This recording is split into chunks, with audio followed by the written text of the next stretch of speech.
1713. On the ship Henrietta Marie, chained Africans crossed the Atlantic with no room to stand. Many died before land appeared. Their bodies were thrown into the ocean behind the ship. The ocean saw. Listen to this closely. This happened to your bloodline. This was planned for profit. Your ancestors still survived it. The water remembers your ancestors' names. Millions crossed the Atlantic in chains. Many never touched land alive. You are here because they refuse to die quietly. Yeah. From the 1500s to the 1800s, European ships crossed West Africa, Portugal, Britain, Spain, France, and the Netherlands built this trade.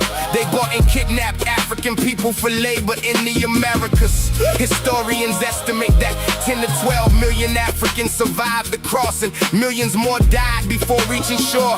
People were taken from Angola, Senegal, Ghana, Nigeria, and Congo. Many were marched hundreds of miles to slave ports and chains. At ports like Elmina, Castle, and Bonny, families were separated forever. The crossing became known as the Middle Passage. Ships packed human beings below deck like cargo. Some ships held more than 400 people at once. The British ship Brooks became famous for how tightly people were packed. Men, women, and children were chained together for weeks or months. Many could not sit upright. Disease spread fast in the heat below deck. Dysentery, fever, dehydration, and starvation killed thousands. Women were sexually abused by crew members during the voyage. Some captive jumped into the ocean rather than live in slavery in 1781.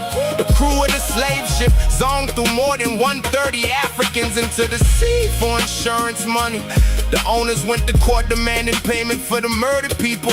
Olaudah Equiana wrote about the smell of the chains and the screaming in his 1789 book. Your ancestors lived through organized torture, created for money. Do not look away from this history.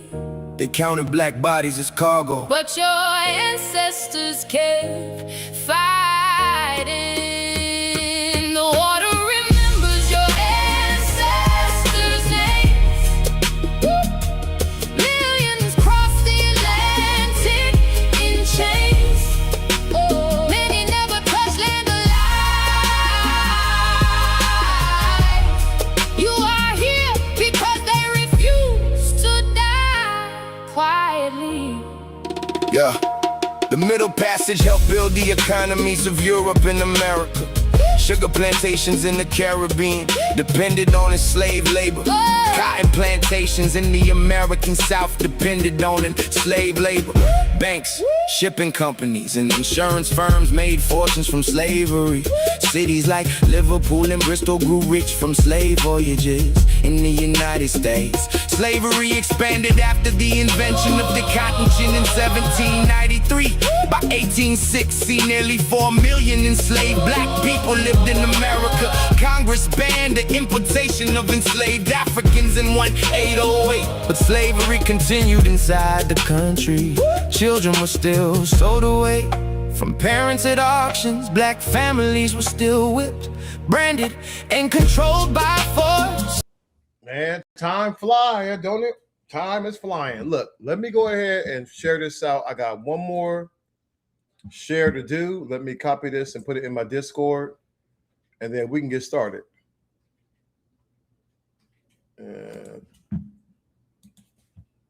Welcome to the Antifa War Room. I'm Rig, and we are sliding deeper into the autocracy. But we're going to chop it up tonight, man, have this real conversation.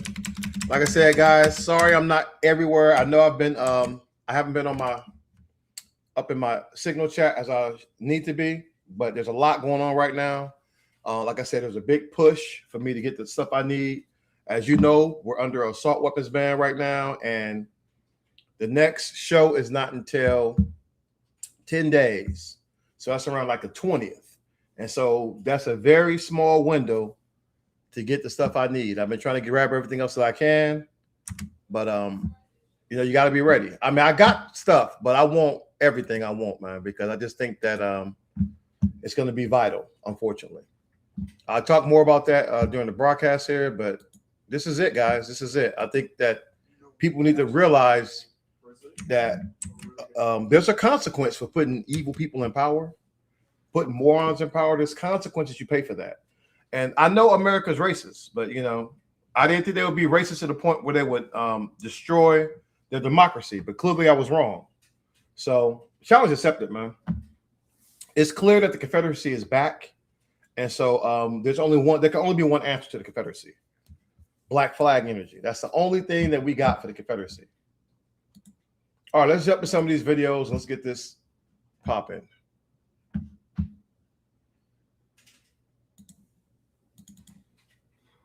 Carmelo Anthony has been sentenced to 35 years in prison for the stabbing death of Austin Metcalf at a high school track meet. This is why Black people don't trust the criminal justice system. Let me explain. Carmelo was a 17-year-old high school student with a 3.7 GPA, captain of his track team, and no criminal record, who worked at a Foot Locker and H-E-B grocery store after school. Carmelo was sitting in a tent in a track meet last year when Austin Metcalf, a white kid, approached him and told him to leave. Carmelo was 5'11", only 160 pounds. Metcalf, the white teen, was 6 feet, 225 pounds. Words were exchanged. Metcalf made physical contact. Carmelo said he felt his life was in danger and stabbed Metcalf to defend himself. He used a simple pocket knife he was legally allowed to carry. I'm not here to convince you that he's innocent or guilty, but whether you believe Carmelo or not, the legal process was stacked against him. Carmelo was 17, but tried as an adult. All qualified Black jurors for the trial were struck by the prosecution. Carmelo's lawyers objected, and the judge, a white Republican who calls himself a conservative, overruled them. Then the jury, with no Black members, deliberated less than 3 hours, found Carmelo guilty, and sentenced him to 35 years in prison. They rejected Carmelo's claim to self-defense, but self-defense works just fine in other cases, as long as the person doing the defending isn't Black. South Carolina store owner Rick Chow was found not guilty for killing 14-year-old Cyrus Carmack Belton. George Zimmerman was found not guilty for murdering 17-year-old Trayvon Martin in Florida. And Kyle Rittenhouse was found not guilty for shooting 2 people at a Black Lives Matter protest in Wisconsin. Now compare prison sentences. Carmelo, a high school teenager, got 35 years in prison. Roy Oliver, who shot 15-year-old Jordan Edwards, got only 15 years. Aaron Dean, who shot Tatiana Jefferson, got less than 12 years for manslaughter. And Amber Geiger, who shot and killed Botham Jean, got just 10 years. All those cases were decided by Texas courts in cases where white people killed Black people. When they kill us, they come up with all kinds of reasons and excuses to justify and minimize their crime. But when we defend ourselves, they throw the book at us. This is why we say Black Lives Matter, not as a hashtag, as a demand. So what? OJ got a rich white billionaire convicted of 34 felonies who never spent a day in jail gets to live in the White House and pretend he is the world's biggest victim of weaponization in the justice system. But a Black teenager with a stellar record as a student athlete is thrown into prison for nearly twice the number of years he's been alive, and they call it justice. Yeah, listen, I'm over whining from white people. Y'all motherfuckers been doing dirt for the longest. But here's the thing you don't get. You weaponized laws against us before. It was illegal for slave rebellions. That didn't stop that shit, though, right? That didn't stop it. It was illegal to smoke your slave masters. That didn't stop Blacks from doing it, though. So once you see the laws are corrupt, that shit don't apply no more. And that's why I need y'all demons to understand. We don't give a fuck about the rule of law because you don't give a fuck about the rule of law.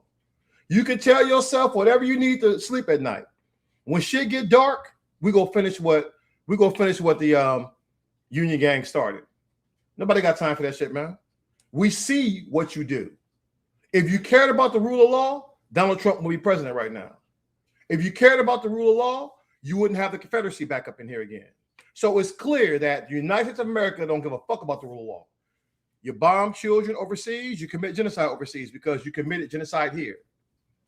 So let's just get that clear. It does not matter what you think about. We're going to ignore that shit. Just like we ignored the Supreme Court during the Civil War, that shit going to get ignored. I don't care about corruption. Who cares? I mean, Abbott is a criminal. He pardoned the dude who smoked the dude during the Black Lives Matter protests. So why should I give a shit about Texas? Why would I give a shit about a damn racist ass state like Texas that let criminals run in office and be out here openly corrupt? So no one cares anymore, man. What I'm trying to do, this message is really for black people to wake the fuck up.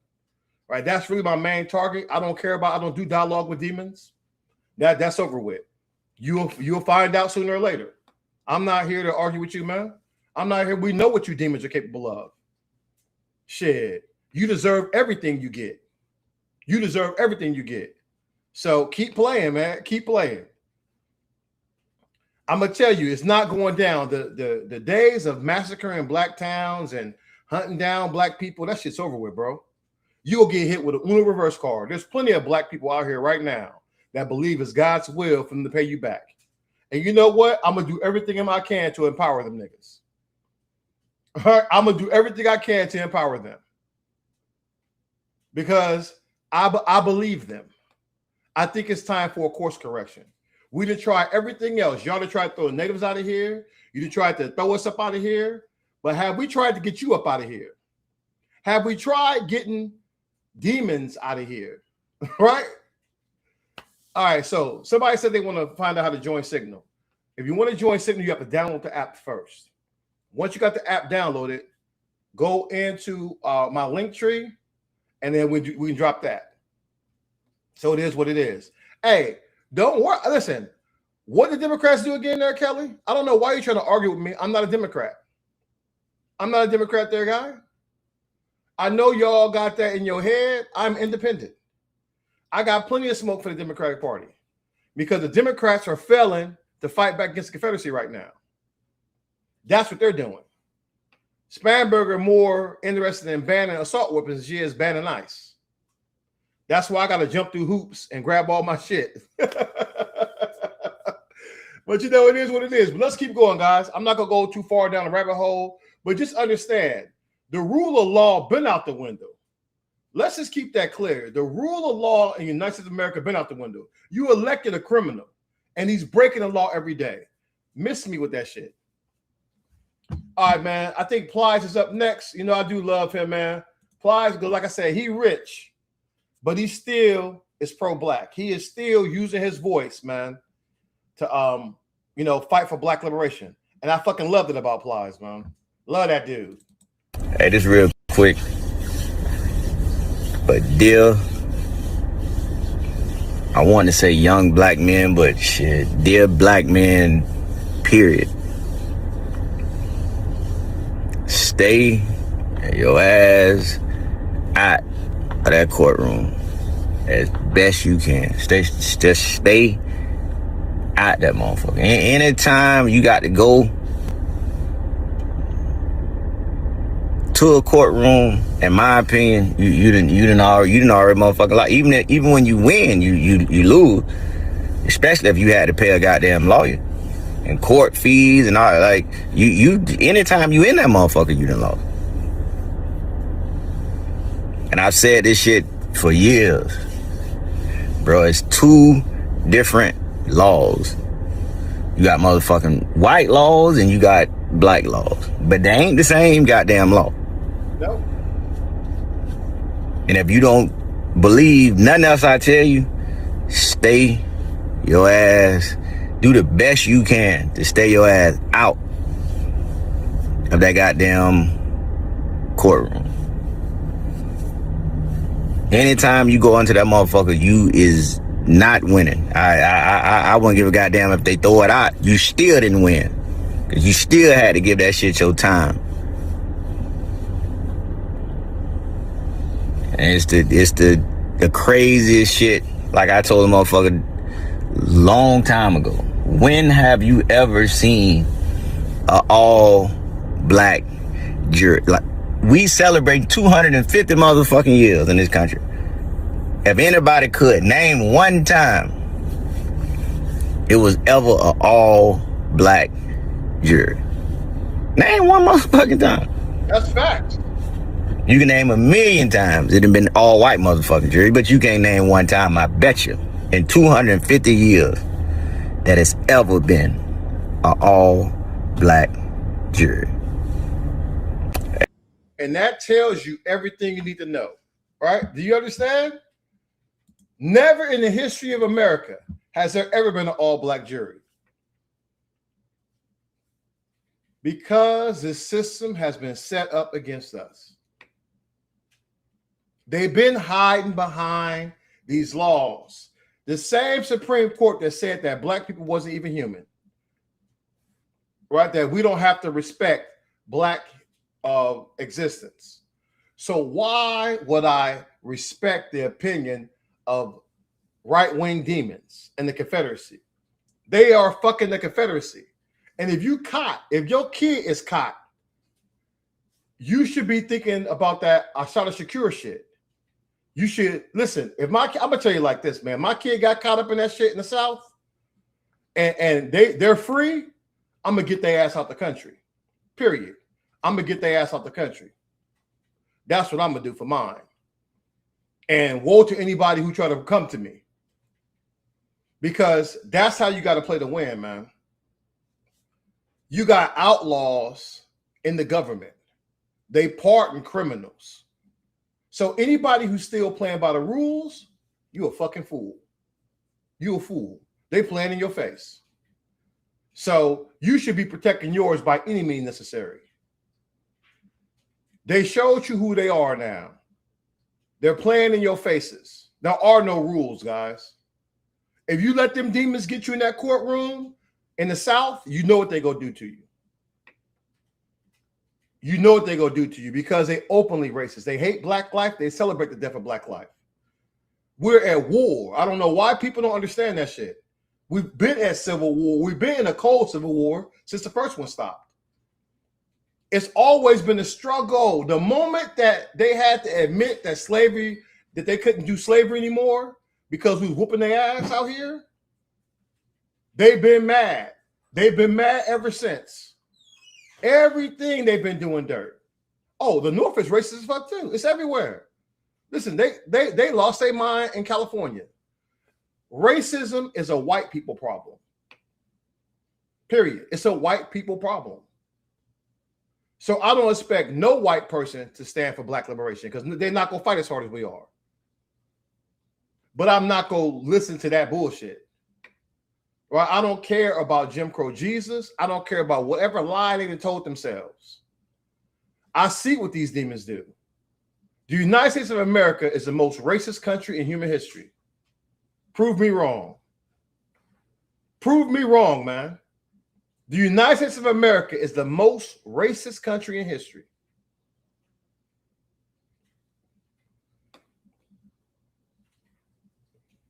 All right?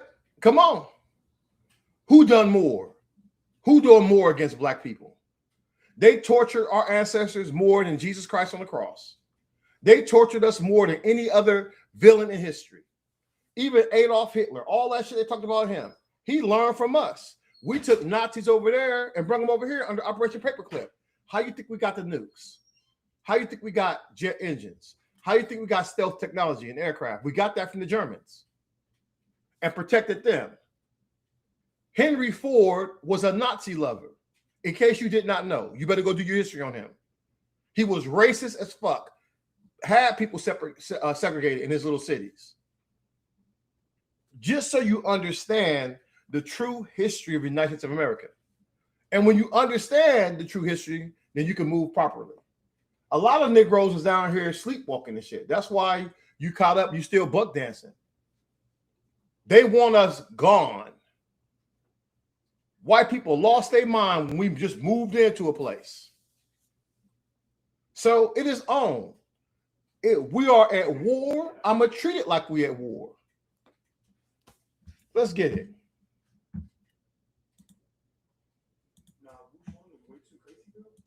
It's a sad day that in 2026 we got to deal with the Klansmen, the KKK. I'm gonna call it what it is, the KKK. Because the night that young man came over here in that outfit, dressed like that, the spray paint, what he spray painted on my mama home, can nobody tell me that nothing different? That dude was getting initiated into the Klansmen. That was his initiation night.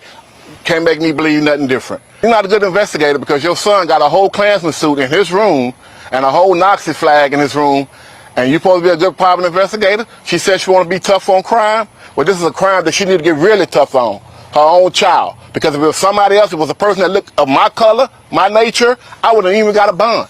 They've been calling me thug and all kind of stuff. So to Governor Landry, this is your time to show that you're not with this hug a thug policy that you say all the judges have.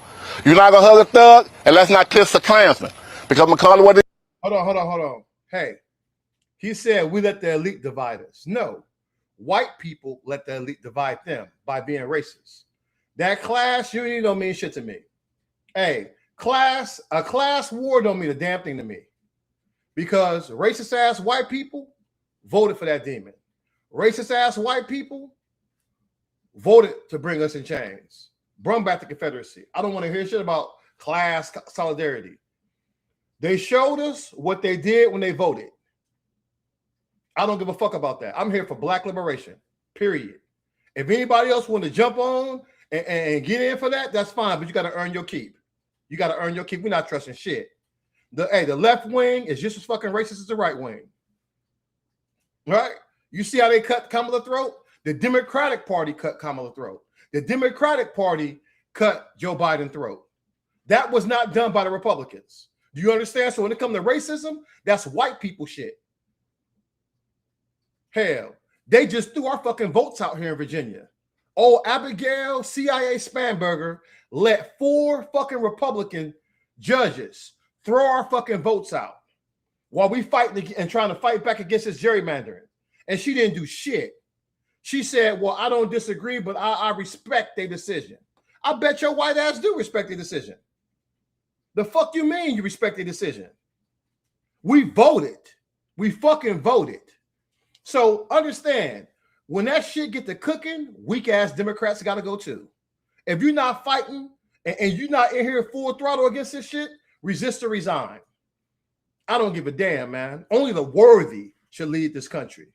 If America fails, that's a white people problem. What I'm trying to do is get black people ready for it. And we've been knowing. We've been going through adversity. This is the games they play down here in the South. They ain't nothing but KKK. And we don't need this in the state of Louisiana. Listen, man, I got bad news for you. If you're in Louisiana and you black, of course they embrace the Klan. Once again, why would you be in the South? What? Texas has been red most of my life. Let that shit go, man. We got to consolidate power, man. We got to consolidate power. I know you talking about don't respect yourselves. Y'all motherfuckers out here banging dogs and shit. Are you kidding me? You ever seen that cop that just got caught banging a dog? Why he had CP on his computer? Miss me with that shit. Ain't nobody as filthy as you demons. Okay, if you want to make that shit white versus black, then let's talk about it. Right? Let's talk about it. Right? You see all this filthy shit these demons doing? You are protecting P3Os right there in the White House. Them crooked ass cops out here banging dogs, bro. Banging dogs. While they was watching CP. And some other kids saw them watching the shit and reported to the authorities. Are you kidding me, man? Y'all can't tell me shit, demons. Look how sick you are. All that shit, man, ridiculous, man. And you think we're supposed to sit here, man? I don't want nothing to do with you. I don't want, listen, give me 1,000 damn immigrants before I take one of them filthy fuckers. So you have proven that you are your ancestors. And so we must treat you like Haiti did their ancestors, right? How Haiti fought and got their freedom, we need to be ready to do the same thing. Anyway, let's keep it going. Y'all get me fired up, man. Fucking trolls. Changing your life recognizing that what happens in the South isn't something that is a South problem. What happens to black folks ain't a black folks problem. And I think for too long, we've been sitting around thinking like, oh, well, what black people gonna do? Y'all not gonna have any district, y'all won't have any voting representation anymore. But let me tell you what happens if we don't all collectively, however you identify, Democrat, Republican, Independent, Green, DSA, whatever it might be, if we don't all figure this out, or if we're waiting for black people, I promise you, everything that you care most about is housing, environmental justice, mass gun violence, educational equity, Medicare for all, any of the things that you care most about will now be tied to the fate of black people down in the South. That's right. Fighting back against illegal, racist gerrymander. So you better make it your problem. That's right. You better make these black people problems your problem. Because for as long as racism is pervasive in our system, I promise you it will come back to bite your ass. That's every right. single time, and it has every single time. If we're talking about immigration and ICE, the model for that was mass incarceration of black people. If we're talking about the violence of ICE, it was police violence, police brutality was the model for that. If we're talking about the erosion of your civil liberties, the model for that was how they have attacked the least of these, the most marginalized of these. So I think that if the conversation or if our plan is indifferent, then we are not thinking straight about where we actually are. We cannot afford to be silent. So if you marched out of No Kings, and I'm gonna need you to, we gotta get the outside. People need to know how you feel. Because again, if you're not saying anything, and we don't hear a lot of people saying anything, then they think you consent. Yeah. All right. And that's Representative Summer Lee. She's saying silence is consent. And it is. It is, man. White people, you need to be tearing shit up, guys. White people. This is your chance to be on that John Brown energy. This is your chance to be out here fighting against this system. They're stripping away everything. The United States of America has fallen. 20 countries has fallen. 20 countries down has fallen. The biggest slide towards autocracy in any country in world history. It is not a fucking joke. It is not a game.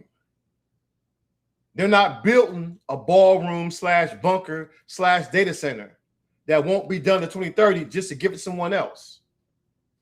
He's not planning on leaving. The Confederacy is not planning on leaving. If they leave, they go to prison. Too many people have done far too many crimes. And y'all just still sitting back here like, what the hell? Listen, I don't know, man. They should be out here doing it. They should be out here getting it in, man. So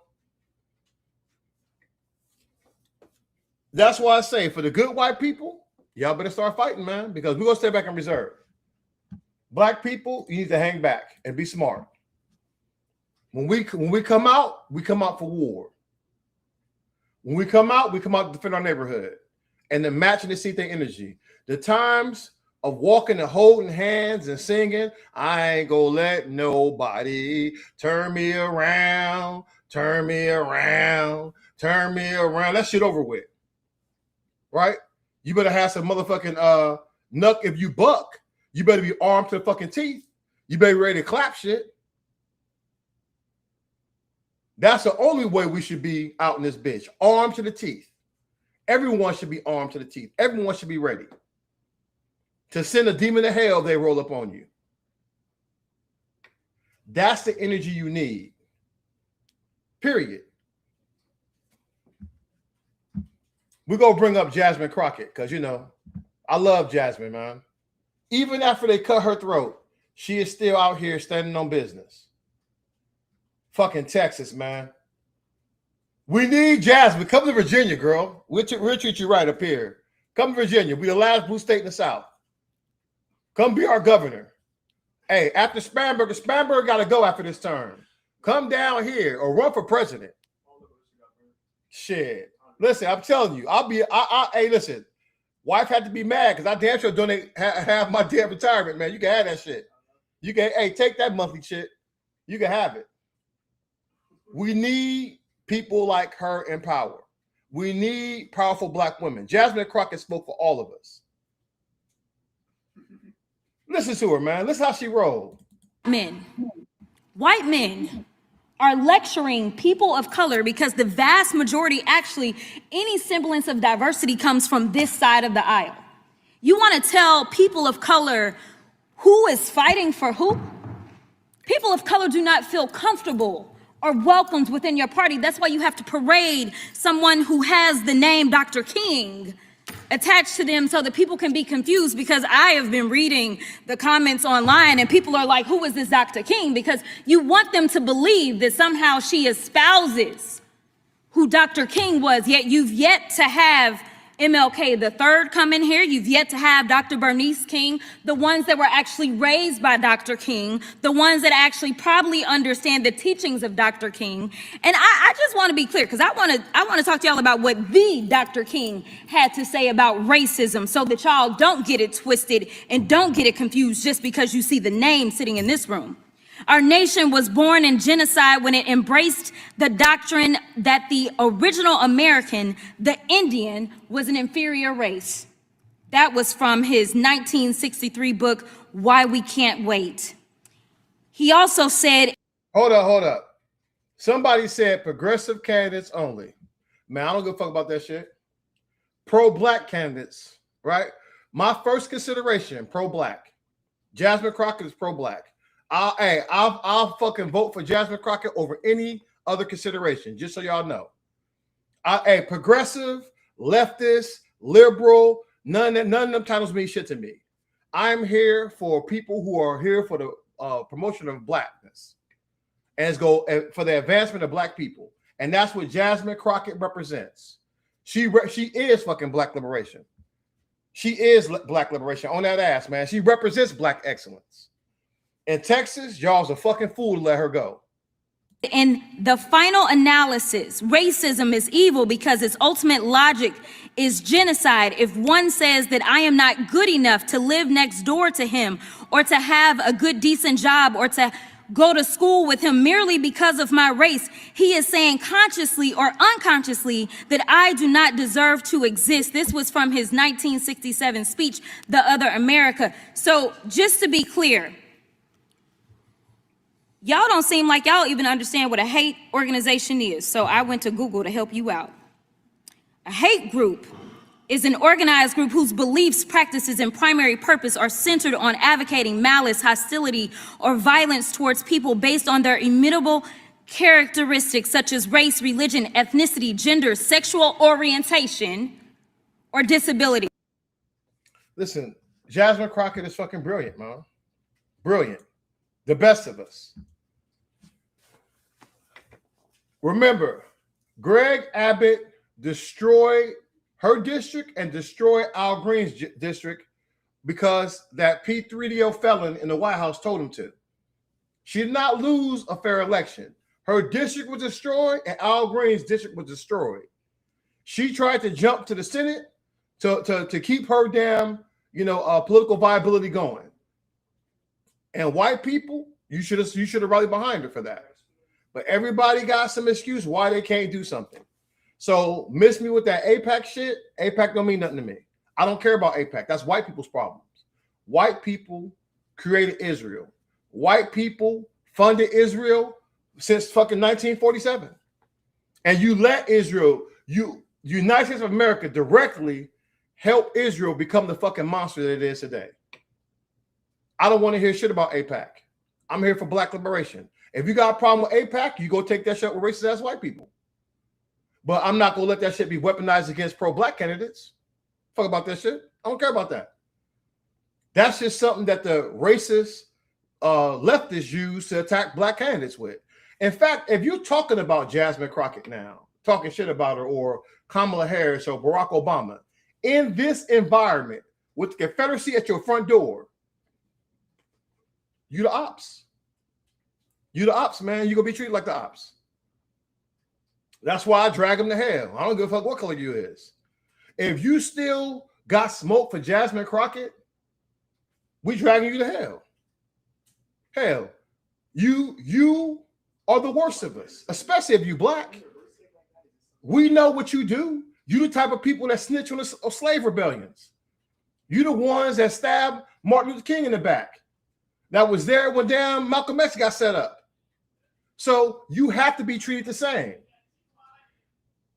If your black ass can't stand for black liberation now, Shit, we got to be out with your ass. Ray Charles can see what's happening in this country. Imagine having smoke for any pro-black person. Everybody out here who act like they love black people, your ass should have been out here voting for damn Jasmine Crockett. You should have been voting for Kamala Harris then. Let these white people play games in your face, man. So come on. This is why we here. Understand what's at stake. Understand what is at stake right now. The demons are coming for everything. So you better be prepared to throw everything at them. Appreciate your support. Let's get it.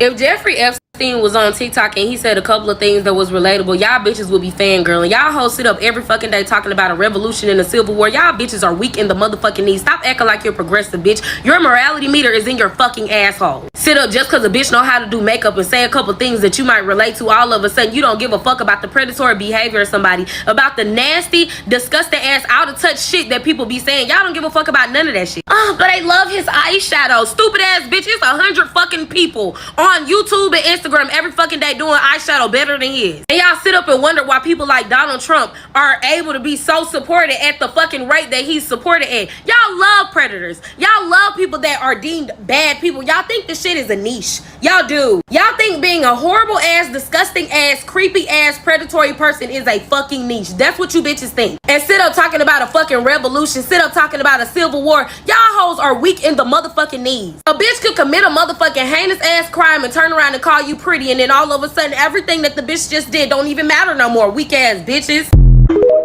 Yo, she dropped the facts though, right? Think about how much shit people let slide. Y'all let all that shit slide. How the hell is Ted Cruz still in Texas?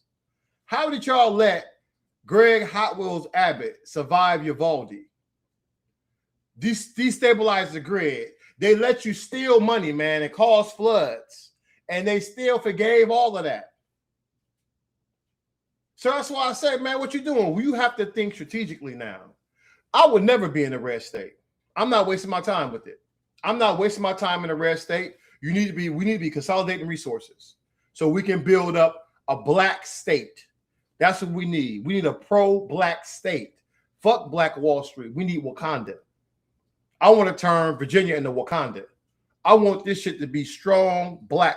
Why are all these black people in Texas knowing goddamn well they're not changing nothing?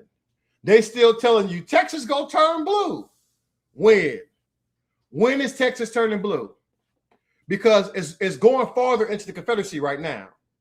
You see what they're doing to black youth down there. Get your fucking kids out of there. Let them demons be racist to each other. Start the Great Migration. Get off your ass. Come up here. Come to Virginia so we can link up. Bring your blackness here. Let's fortify a damn state so we can make it stand when this shit get ugly. We need to control the state. Do you understand? If civil war breaks out, we need to control the state. You think Greg Abbott go use the National Guard against you or to protect you? You tell me, black people in Texas. Do you think Greg Abbott is going to use the military to help you or destroy you? Get your ass out of there. Listen, that's why we got to pull up. We got to pull up in numbers, dude. We got to take over a state. You understand? I want a pro-black governor, a pro-black lieutenant governor, a pro-black AG, a black person over these slave catchers so we can slash that shit and get rid of the demons. And we only have slave catchers that's going to be for us. Because we don't need no police force. It really needs to be a security force and have a militia. Every black man, woman, and child need to be ready, armed to the teeth, and understand what's coming. You got to get the hell out of there, man, because I am not going behind enemy lines unless I'm in a convoy and we're already battling. Unless we come and liberate some shit, I can't go to a red state right now. When it's time to liberate the prisons and when it's time to liberate the concentration camps, and we gotta, when we're in an active civil war, then yeah, that's the time to go hit the fucking red states. But I'm not spending no time there, man. I'm not spending. I see those. It's a lost cause, man. You got to cut your losses. Understand what it is right now. Mississippi, as corrupt they are down there. Quit letting these demons play in your face, man. They hate us, especially in the red states.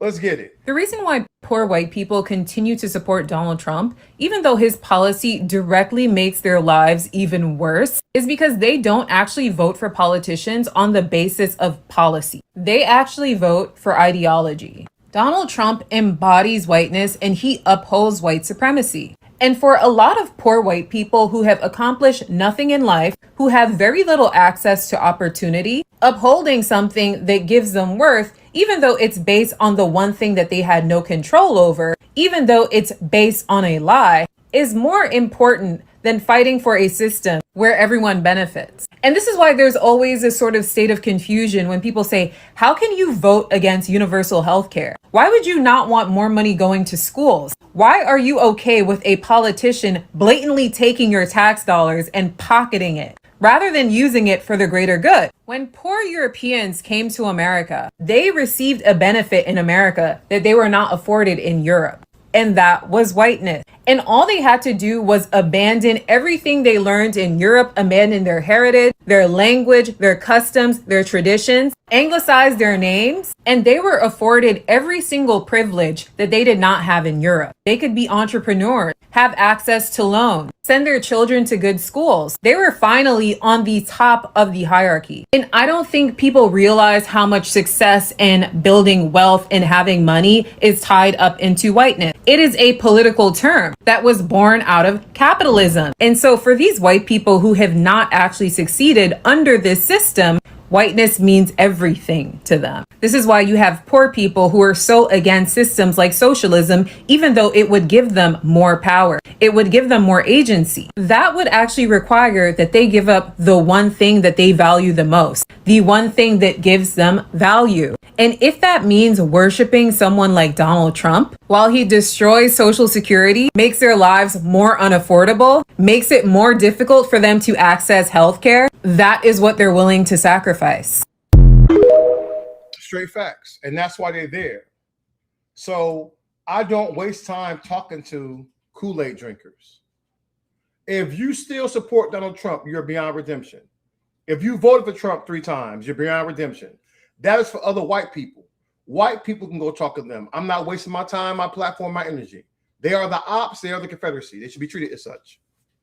I'm not wasting my time arguing with people, man.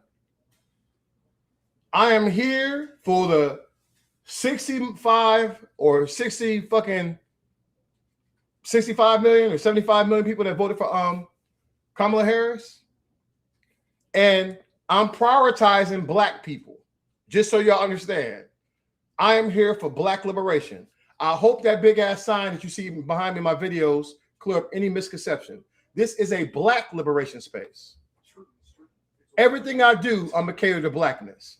And understand, we cannot trust nobody else. So anybody can be with us in Union Gang, but our leadership positions will be black people, pro-black people.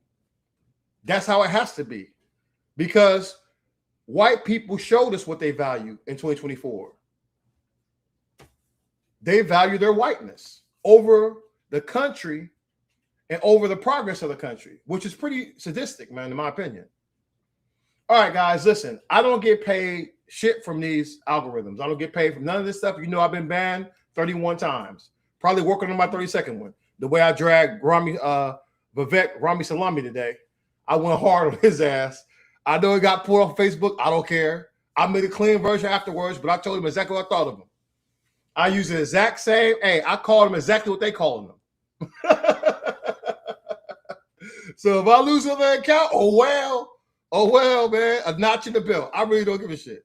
But you guys can support me directly. All of my links are in my bios, guys. I'm gonna be dropping my shirts in here while we drop this next video. This is our main video tonight. We're gonna get into, and I'm gonna break this down. Yeah. Listen, it might still be up on my, if you want to see my Rough and Raw video, it's probably under my Black Judas the Betrayer account on IG. So I dropped it there and I dropped it on Facebook. I'll probably put it on YouTube as well. So just check those spots, but it was too spicy for anything else. And I went back and I made a clean version that I put everywhere else. But you know, sometimes I have to just say what needs to be said. Because a lot of these tokens, especially people like Vivek, remember, he is still gonna be a stand-in. No matter how much he buck dance, no matter how much racist shit he says. Like he says that. So I went on his ass because he said that a black child, a black infant would be safer on the streets of Chicago than it would be in a black mother's womb.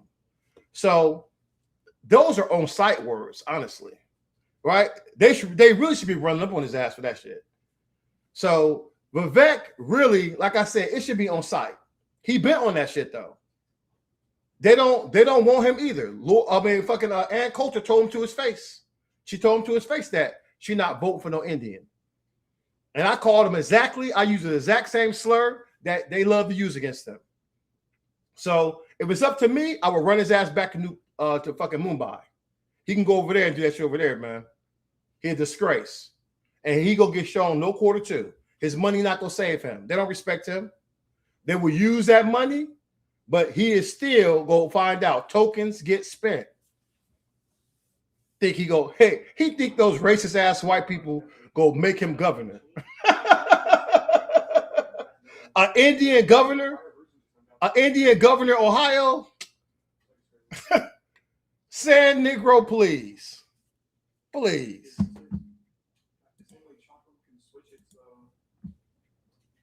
Let's get it. We see the consequences. You still gonna die. You just need to be ready to die about something, worth something. We're gonna die anyway. Everybody leaves the same way. We need enough people. We need enough soldiers. We need enough people to say, you know what? Right, wrong, indifferent. This ends today because my life is on the line. My kids' life is on the line. You keep talking about I'm not your ancestors. You better become them ancestors because they had to do what they had to do and they don't even get to reap the benefits of what they had to do. And what's sad is they went to the line. They went on the field. They died. Exactly. They were hung. They were burned alive. They were, oh my gosh. They died. That's the end. They died. Right. You got to be ready and to so die. they did that. And yet now it's being rolled back. And I'm like, where did we lose it? You know what scares me as we think about this? I understand the passion and I'm with you, Sunset. And, you know, honestly, I am. But what I'm afraid of is what point would it be to risk your life and die for people that won't even remember you in the first place? Who said that, though? Who said that? Look at all these people. Listen, I got to pause that real quick. So there's two black Christian girls arguing with this Haitian girl. And this Haitian girl is like, we got to be all in for black liberation. We got to be all for black revolution. So the Christian here is trying to qualify, well, why would I want to risk my life for ungrateful people? But stand by, it gets better. People that are dying and we're forgetting about them right then and there. I know as much as I want to get on the field and bear arms, there are so many people I am not willing to die for. No. And that's the problem. A lot of people may think that we have to be willing to die for everybody. It's going to be some people that's ungrateful. Hell, it's some people right now that don't even know their ancestors' name in their family right now that died for them. I'm Haitian. My people was going in cannons and blowing ish up just to make sure we here right here on this today. So I'm not talking about that. Yes, you got to be ready to die about it. That's it. Look, the Savior of the world went to the cross. Yeah, I died for Jesus, baby, but I ain't dying for these. They don't care about him at all. They say they Christian. If Christianity causes you to be a coward, throw it out into the sea. Burn the Bible. I am the absolute wrath of my ancestors. There are many ways to fight back, and you're wondering why we lose it? Because freedom is not free. And if you fail to vote, if you fail to do what you need to do to protect democracy, you lose democracy. Most countries on earth are under autocracy right now. 6 billion people live under autocracy right now because people are not willing to fight and die for what they believe in. You don't have to fight for every single person on earth. You don't even have to fight for all black people. All you have to do is find out, how do you want to live your life? There's a reason why we remember the names of Nat Turner and John Brown and Malcolm X and Martin Luther King. But the people who quietly died. Hold on. Hey, you saying Cardi B saying she paying $5 million for a lawyer for Carmelo Anthony? That's what I'm talking about. Listen, Cardi B is the GOAT. I don't care what nobody say. Cardi B is the motherfucking GOAT. You see how she's stepping up for black liberation? That's good shit right there, man. That's good shit. They're the ones you don't remember, right? The ones that don't do nothing great. There's a great evil upon the world right now, and no one's coming to save us, especially Jesus. Him, his angels are silent. They always have been, because you're still dealing with the slave master's religion instead of finding true spirituality for yourself. Everyone can fight back in so many different ways. Will each person be out here with a rifle in their hand engaging? No. There's plenty of ways to eliminate this and dispatch evil without even having to pull a trigger if it comes to that. But first, you have to have the willingness to fight. And if we can't convince you of that, there's no sense of wasting time. Harriet Tubman knew that she could not save all the slaves because they did not realize they were still in the system of slavery. Many black people in this country do not realize that slavery has never ended in America and that it was always going to be a struggle. Everything that we've done in America has been a struggle because the Confederacy was never punished properly. We never squad wiped them demons. That's why they're here. That's why they taught that hatred to their children. And that's why they rejoice in your death now. What I'm doing is building self-defense teams nationwide, and we are going to fight. And we're going to do whatever we have to do to defeat evil. Wherever path that takes us, so be it. Do your part and be ready. We're going to find out very soon whether this democracy thing is going to work or not. And once it fall apart, then that's it. You can either be like so many people who their last breath was praying to a God that's not coming, or you can be like the revolutionaries who brung hell to these demons and get your name etched in history. Either way, I'd rather die on my feet than live on my knees. And remember, boys and girls, the only good Nazi is a dead Nazi. And whether it takes 10 months or 10 years, we must be absolutely relentless in our fight against the white delusion of white supremacy. Now, I have to tell you, watching these black Christian women, they're the weakest Christian women I've ever seen. Because I've seen some Christians who are about that life, right? Hey, my connect in Detroit, she about that life. For you to sit back and be like, well, I'm willing to die for Jesus. Let me help you out, man. Why these demons were slaughtering black cities, how many of those black people you think was praying to Jesus as they was getting slaughtered? And when they took out Black Wall Street and they was wiping out, massacring all those black people, do you think some of these black people was praying to Jesus Christ? Do you think the last thing they was on their lips was praying to Jesus? And the last thing these white people were saying was calling them niggas? When they cut the fetuses out of black women's babies as they lynched them and made them lynch their own kids? Where was your Jesus Christ then? Come on, guys, go potty. So this is what I'm trying to tell you. If you want to be spiritual, then be spiritual. But what does Jesus Christ got to do with spirituality? The slave masters gave you that. The slave masters gave you that religion. I know because I'm free of that shit. I'm free of that shit. That's the best thing to come out of my Iraq mission. I'll start a spiritual run for myself. And I will never, ever believe the lies of white people again, especially about Christianity. Right? Nobody got more, no religion has more blood on its hand than Christianity. They telling you right now, look how the Christians moving in America. Look at the most powerful Christian organizations. The Heritage Foundation, straight evil. The Heritage Foundation is more aligned with the Antichrist than anything Christ-like. Donald Trump is more aligned to the Antichrist than anything Christ-like. The Supreme Court is more aligned to the Antichrist than anything Christ-like. And these fools still running around here with tattoos in the upper thigh meat. They fulfilling the scripture of maybe the end days, right? That people will be so deceived. That's the only thing they're fulfilling. If they believe in that, if you want to play, if you want to open the book up, they don't even read the damn thing.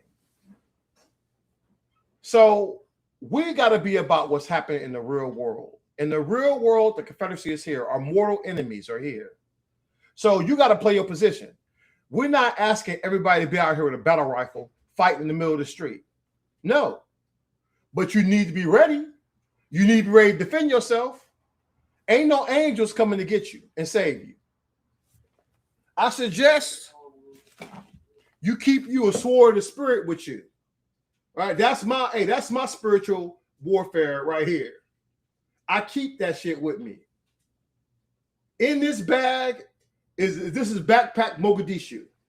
I stay ready. I stay ready to open up the gates of hell for any demon that wants some of that work for black liberation. And everyone should be like that.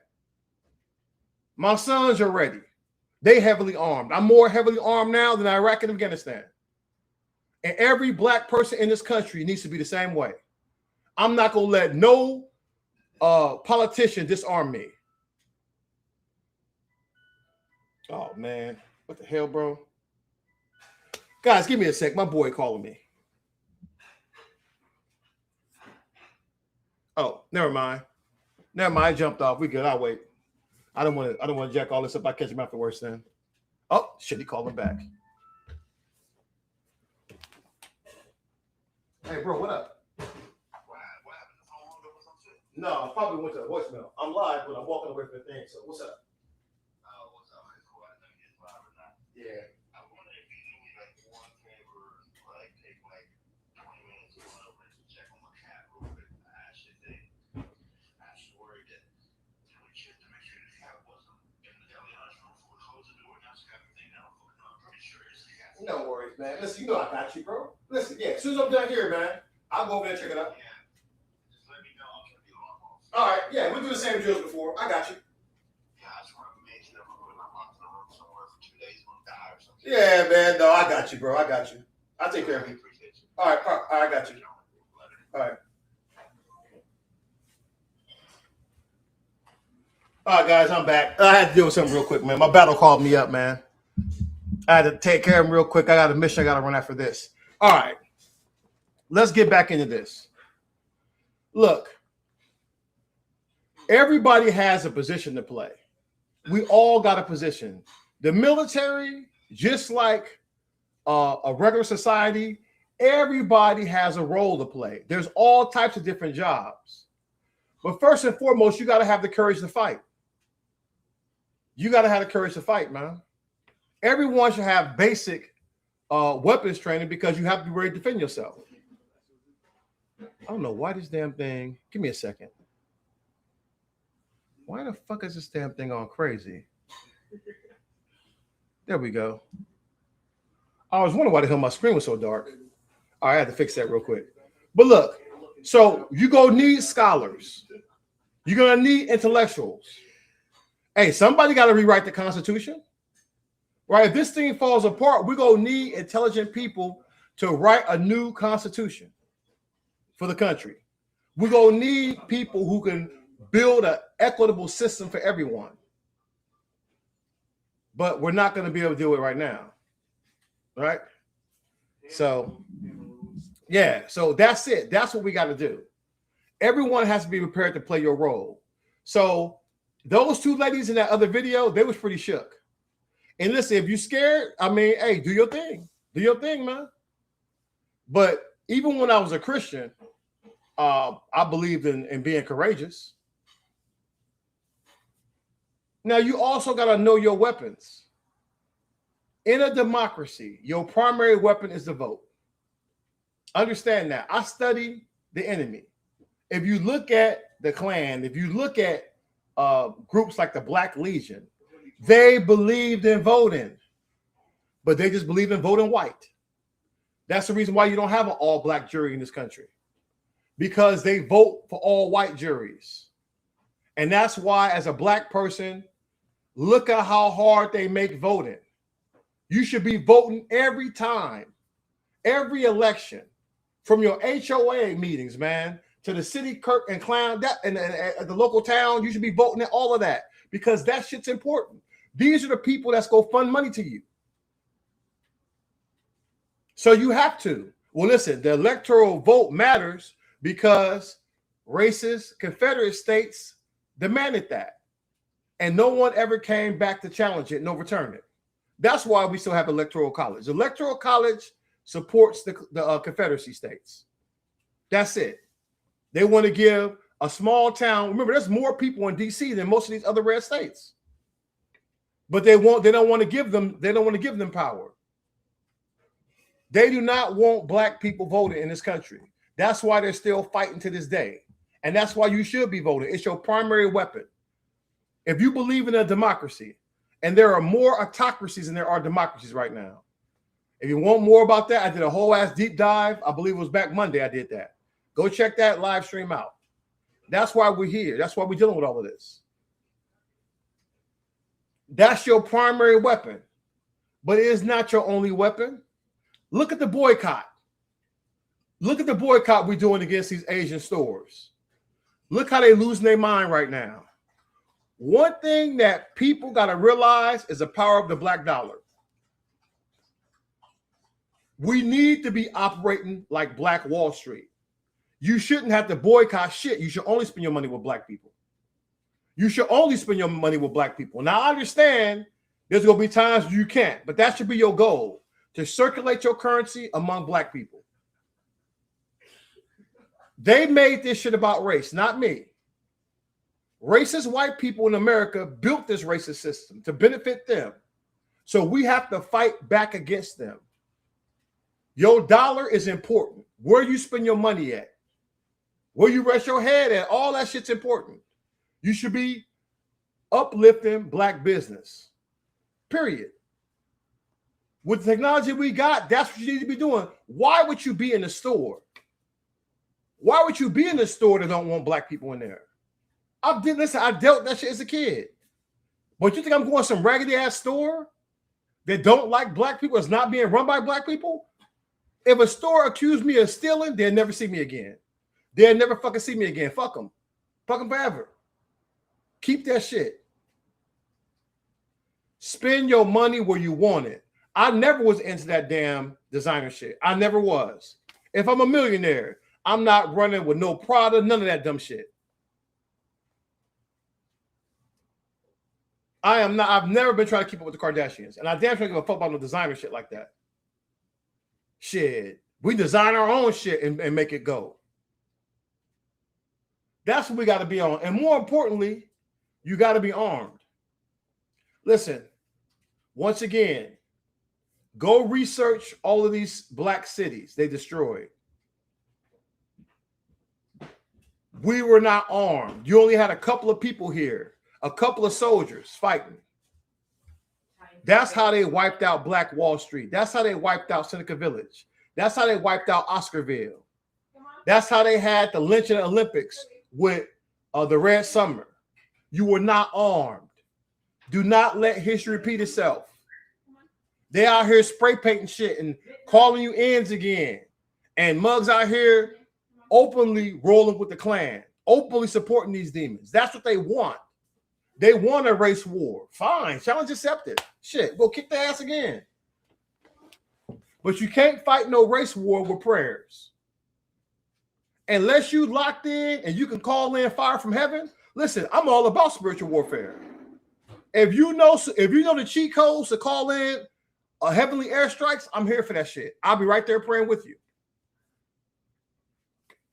But I don't see no deities throwing around shit like that. So it's on us. It's on us to learn how to fight and defend our neighborhoods.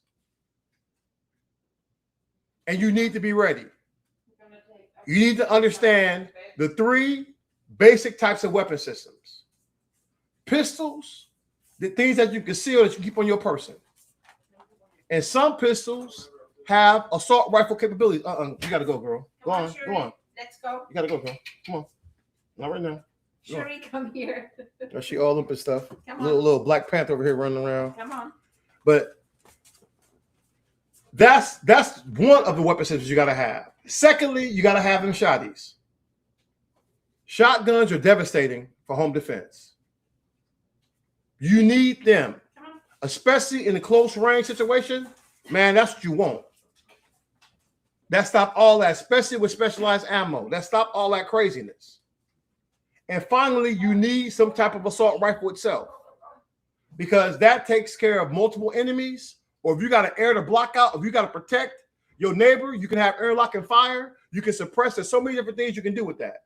And if you want to know more about weapon systems, download Signal, join Operation Black Skies, watch our videos, join the Danger Room. Most importantly, find a self-defense team in your area. At some of our mods out there, and they'll send you out there, and you guys link up with people. Look, we can't be everywhere. I'm in Northern Virginia, guys. That's where I'm holding it down. That's where Union Gang HQ is at. I am here to hold it down for Virginia. And everybody else got to decide. I really want more people here. We need political cover as well. That's why you support black politicians, pro-black politicians. Because they can give you political cover if you have to get out here and fight for your communities, just like the demons do. That's how they operate. This is a team sport. You can't be withholding your vote, man. Your individual vote ain't gonna mean nothing. But if you collectively use your voting power, you can put in work. Collective voting power is the key. The same people you vote with is the same people you probably gonna be out here fighting against ICE with. The same people you gonna be out here rallying with. If you like this shirt, you can get it on uniongang.store. This is one of ours. Uniongang.store. Link is in the bio. And we've highlighted, and people who talked about it, matter of fact, let me slide down to it. That is this shirt right here. All right, the shirt they're talking about is that shirt right there. If you guys are in the Antifa War Room, we ride with the ancestors. That's the name of that shirt. If you scan that QR code, that's the shirt I'm wearing. This right here is that the largest plantation that went up in smoke. I love that right there. I love that shit too. So we made a shirt commemorating that event. Because only white people are crazy enough and sick enough to go to a place that was enslaving black people and have weddings there. That's crazy shit. Who does that? So we loving that. Hey, this is how I like my plantations. I like my plantations like I like the Confederate flag. Well done. Scorched earth. Scorched earth. In this fight, guys, you got to have the will to win. The most disappointing thing about that other clip and listening to them ladies talking, she was like, well, I don't want to, there's some people I don't want to fight for. You're not fighting for no individual person. The fuck? I'm fighting for black liberation. That's what I'm fighting for. Like my ancestors before me. Like my mama out here on these damn slave fields. That's what I'm fighting for. I'm fighting for the advancement of black people. And I'm willing to die for that shit. Period. That's what I'm fighting for. That is why I'm here. Because I understand what's at stake. I've been in countries when they fell apart. I've seen democracies fall apart. I've been to places where it failed states. We are fighting for the future of black people in this country. And if that don't motivate you as a black person, then fuck, I don't know what will motivate you.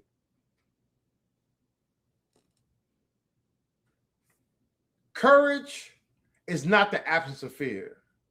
Courage is being scared and doing the right thing any damn way. You don't think people scared? Hell, you don't think I was fearful in these damn deploying? I could tell you when I was going to Bosnia, man. I seen this airman. I was with a C-130. Now, everybody know a C-130, man. It's good for moving people. But if somebody's shooting missiles at you or something, it's a terrible place to be. When I seen this airman pulling these safeties off these flare launchers, I'm like, oh, shit. Man, not like this. Don't clap me out the air, bro. Let me just get to the ground. But it's about having courage. It's about understanding. When it's your time, it's your time, man. Talking about if you holding on to this life, man, for what? I can't live. Listen, my biggest fear when I was a soldier was not dying. My biggest fear was being a coward. That was my biggest fear. My biggest fear is that I was not going to do the right thing when it mattered. My biggest fear was not death and dismemberment. My biggest fear was being a fucking coward. So you have to have a willingness to say that's it. And if I was willing to fight for that shit, of course I'm willing to fight harder now. Because this is about our people. We made America what it is. And these demons want to continue to exploit our labor. Well, you damn sure been through some shit abuse in Vietnam, bro. Because you know Vietnam was fucking crazy. So that is courage, man. That's when you got to reach down and pull something. I get my energy from the spiritual realm. I've always gotten my strength from the spiritual realm. I've always believed in the spiritual realm. I don't follow any religion at all, especially not Christianity. I'm anti-Christ as they come because it was all lies and indoctrination. But I'm not knocking anybody. If you get strength from that, then draw some strength from it. But don't let it blind you, and don't think that you're gonna sit out here and pray. You should be praying in private. But when you out here to battle, you should be ready to battle. Don't let these demons prey upon you in the streets. That's why you got to keep that sword with you. That two-edged sword, that two-edged blazing sword that I carry. That's why you got to keep that sword with you. You got to have contingency plans. If you think that we voting our way out of this, you may be naive. Do you understand? We did not vote our way out of slavery. I need you to listen what I'm telling you. Black people did not vote their way out of slavery. We fought our way out of slavery. We broke the law. It was illegal to slay your slave owner. It was illegal to learn how to read. It was illegal to gather. We said, fuck them laws, and start whooping their ass. So you may not vote your way out of this. The Confederacy is here. The Confederacy wants you in jail like Carmelo. They want you enslaved in the South so they can work you and get that sweat equity out of you. So you got to make your mind up what you're willing to do. That's why you got to have contingency plans. The rule of law went out the window. The moment that Trump got back in office, the rule of law went out the window in this country. Come on, man. Y'all just lying to yourselves at this point. If you think the United States of America is following any rule of law, you're a fool. They literally pardoned people convicted of seditious conspiracy. And they gave a young black teenager more time than anyone who attacked us on January 6th. So that's telling you right there, the United States of America does not give a fuck about the rule of law. And they did not give a fuck about the rule of law when they had us in slavery. So you may not vote your way out of this. We're going to have to fight our way out this shit once again. And so you take as long as you need with that. But that's why you got to have contingency plans. You got to be ready for armed conflict. I'm not fearing none of these demons. I don't worry about the death threats. I don't worry about none of that. Because I know what I'm going to do when it's time. I'm going to do what I'm trained to do. Engage and destroy the enemies of the United States of America in close quarters combat. That's what I'm going to do. And I'm really going to give them that black flag energy. Just like Hexef out here talking that shit. So this is why you got to be ready. When the slave catchers at your door, when they're grabbing your loved ones, when these white militias out here dragging your loved ones off, or taking you out here to string you up, it's too late then. What you gonna do? You go pray or you go fight? Everyone has to make up their mind about what you want. And so it's time, man. I choose to be a black revolutionary. I choose to threaten the system willingly. The moment George Floyd took his final breath, begging for his mama, I knew what I was going to be. I'm all in for this black liberation shit. I will die for this shit. And more importantly, I will make them die for this shit. I will never trust these demons again. I see them for who they are. White supremacy is the greatest threat to black life in this country, and really to black and brown life around the world. And you better wake the fuck up and start treating it like the threat that it is. They are showing you exactly what they want to do to you. And you can't rest, right? I've never got this resting thing. You can go train. You can go get out the, I'm not telling you to go out here and get slaughtered. Like I said, that time for black people holding picket signs, man, you better hold some heat. You better have you a 30-round magazine, a drum with a switch on it. That's how we protest from here on out. If they get one of yours, get 10 of theirs. Get 10 of theirs. Make an example out of them. If we don't stop them, they're not going to stop. Spamberger is not going to stop racism. Gavin Newsom is not going to stop racism in the Confederacy. There is no white person in office right now that's going to fight against racism because it's not a deal breaker for them. Racism is not a deal breaker for a lot of these white people. So it's on us to deal with these demons when they come for us. Racism should be punishable with that black flag energy. I'm not playing with these demons no more, man. And you shouldn't either. Understand where we are. There is no guarantee that we're going to make it to the midterms. There is no guarantee that the midterms not going to be rigged to all hell. So what happens when Trump runs for a third term? And they say, okay, we accept it. We accept that he run. What are you going to do then? And if you tell me, well, it's impossible for him to run because that's against the Constitution. It was impossible for him to run after he committed insurrection in 4K. But he ran because the Confederacy does not care about the rule of law. And you may not vote your way out of this. We did not vote our way out of slavery. We fought our way out of slavery. So everyone has to make their own decision. You got free will, right? I can never tell nobody this is what you do. Like I tell my sons, man. They all have to make that decision. How far they willing to go. I'm just telling you how far I'm willing to go. All right, guys.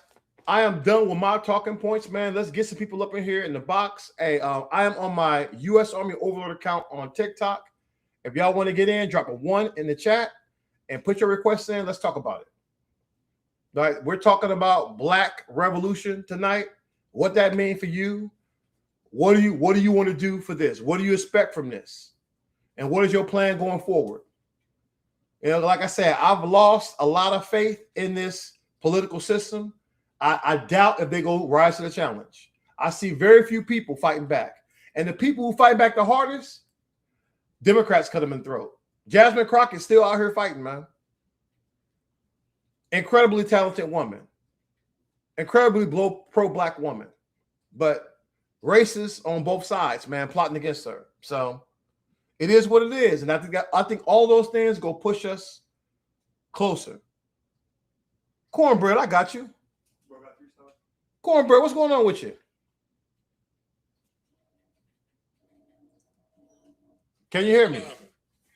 Yeah, I can hear you. What's going on? Long time since I've been in your line. I know. I've been seeing you in ages, man. How you been doing? I'm getting old. That's it. Army. You and me both. Shit. Oh, come on. You're still a baby. I hope, man. My damn knee, man. I feel like I'm 80 years old, this damn knee right now. Yeah, I have seen it all. I'm 8, and grew up doing Jim Crow, civil rights, all this stuff. And we ain't never had any power. And like you said, back in slavery, when they start turning on the masters, chopping off, eliminating their heads, yep, and shit like that, they saying, hey, we gotta free these. We gotta free these. Yeah. Because They unaliving too many, but you don't hear about that in the. They never gonna tell you about that, right? They want to tell you that we liked being slaves. That's a lie they tell you, and that white people freed us. Please, and you know, I seen this movie called Bushwhack. Someplace in New York is called a place called Bush, whatever. The racists came over to the Bush and thought they could take over. When they captured one guy, he said that the law said that you can't have no guns here.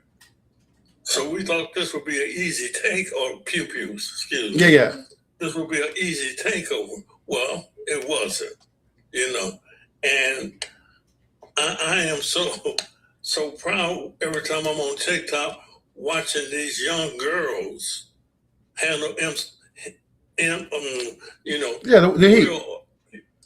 Real people. Yeah, I follow a lot of armed black women on IG. Well, I got one. She made her own stand so she can be in all positions while she out here putting heat down range. Man, I think it's a thing of beauty.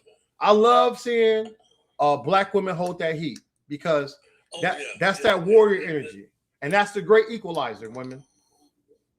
And there's some woman in Phoenix, Arizona. I didn't think she was in Phoenix, Arizona, because she got about 9 pew-pews on her. When I'm rolling, I got everything. Yeah, me too. And I listened to her, and she said, in Phoenix. I said, well, I've been to Phoenix. It ain't that deadly. I mean, they're shooting rattlesnakes and shit. Is she? Hey, does she be wearing red? Because I think I follow one that's called Red Phoenix. Yeah. Listen, that woman, that black woman, is probably the most heavily armed black woman in America. Boy, she got some heat. Boy, she got some heat. She got heat for every occasion. Yeah. I watched her one day and I said, "How you walk? You know, how you walk?" But it's gonna be a rude awakening or a red awakening. Yes, because listen, even in her little outfit she be wearing, you never see it. You never see it. But that's that training, man. She came out there. I'm like, I've been following her for a while, man. Love her stuff. Love her. I'm like, that's the standard. People need to understand. You need to be proficient with the heat that you carry it. And the thing about it is, I see young girls, you know, 17, 18, probably 13, whatever, on the range. Yeah. You know, I see them doing battle drills. They had a little youngin out there doing battle drills. She telling the weapon, breaking it down. I'm like, damn, that's what I'm talking about. Yeah, that should be the standard. Sure. That should be the standard. I'm quite sure that ain't the only one. You know, I mean, I hate to see her come down that road, but the thing about it is you can't keep unaliving my young people and justify it. But who's in control? You know, who owns the judges? Yes. Who owns the Supreme Court?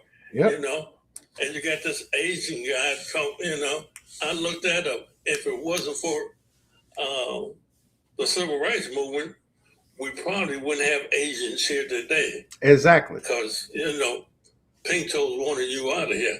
Yeah, they had the Exclusion Act. So, but this is why I'm like, we should not be breaking bread with nobody that's not about black liberation anyway.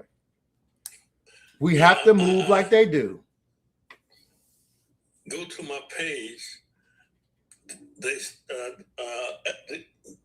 black woman is talking about, you know, we gathering together, and it won't be anybody from the NAACP or the league, the Negro Act, or whatever, because they feel treated by Pink Toes. See, I learned something, you know, this listening, that a lot of these black groups are controlled by. Yeah. That's a little bit. That are controlled by Pink Toes because they're part of the organization. I like that, Pink Toes. I may start using that. Pink Toes. You know, I like that. That was back in the 70s. Yeah, I like that pink toe. 60s. You know, that was back in my early days because that's all we was chasing after was pink toes. And see, a lot of folks don't understand that, but when I grew up, that's all that was represented was pink toes for anything. You didn't see no black woman doing nothing in the 60s, 70s, you know, so had to put a special name to it, pink toes. But anyway, Army, I know when I come back later on tonight, you have 8,000 people. Hey, you know you're always welcome here. You're always welcome here because I think it's important that we got people who can tell you about the horrors of Jim Crow so people understand what it is and how these guys operated. Yeah, it's I mean, to be in Mississippi, when I was in the Navy, and I was in Memphis. I'm kind of like watching this damn game. Ooh, I don't think New York gonna make it. No. And driving from Memphis to Mississippi, there was a sign that said, "Welcome to Mississippi, home of the Clucks." So I said, what in the hell am I getting into? And going in downtown, they had just started taking down the black and white signs. You know, so yeah. But the biggest surprise, you know, I had to stop. I got to say this. It was a straight shot from the base to in town. So it was one long road and it had this field that had nothing in it. And one day I rode by, it was all red. I'm thinking of the roses. Then the next week I rode by, the red turned to white. It was a cotton field. I said, I ain't never seen a cotton field in my whole life in person. Yeah. You know, and I was just thinking, my ancestors was out there, you know. Hey, my mom was out there picking that damn cotton in Mississippi. Yeah. Out there in damn Clarksdale, Mississippi, just like Centers. That was her. I was in Meridian. You know, so. I got very strong feelings about Mississippi. It makes my fucking blood boil. It's I just got strong feelings about, you know, pink toes because when Miss Harris, excuse me, when Miss Harris was running, all the pink toe women was, oh, we behind her, we behind her, we behind her. And what did they do to our beautiful black woman? Stab in the back. Stab in the back like they do. Stab them right in the back. Betrayed all black women. Yeah. You know, it's like, and now they're crying. Yeah. Because their daughters are fading away because they can't get Medicaid, can't get any care for their illness. So anyway, I'm gonna step aside and let this young lady. We got you. Yeah, you all know you always welcome to your thing. What's going on, Black Star?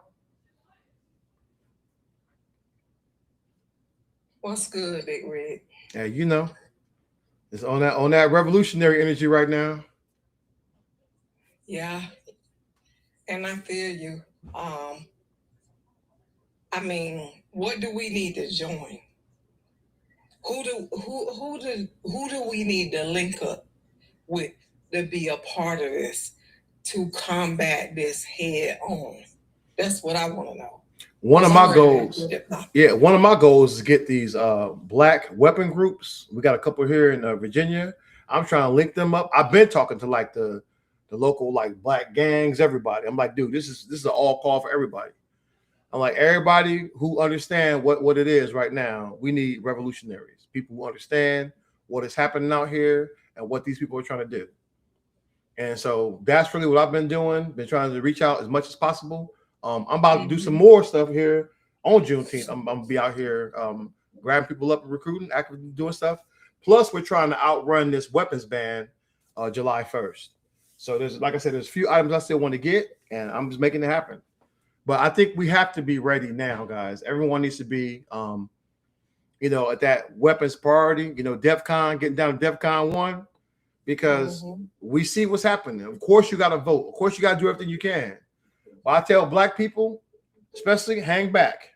You know, hang back on that protest and shit unless you're heavily armed and got multiple other heavily armed people with you. You know what? It's a lot of people out here that has totally disconnected themselves to what is going on. I have a first cousin. I talked to her this morning. Do you know she did not know what happened to the 14-year-old last week? She did not know that this young child was done in by the Texas court system. And I said, listen,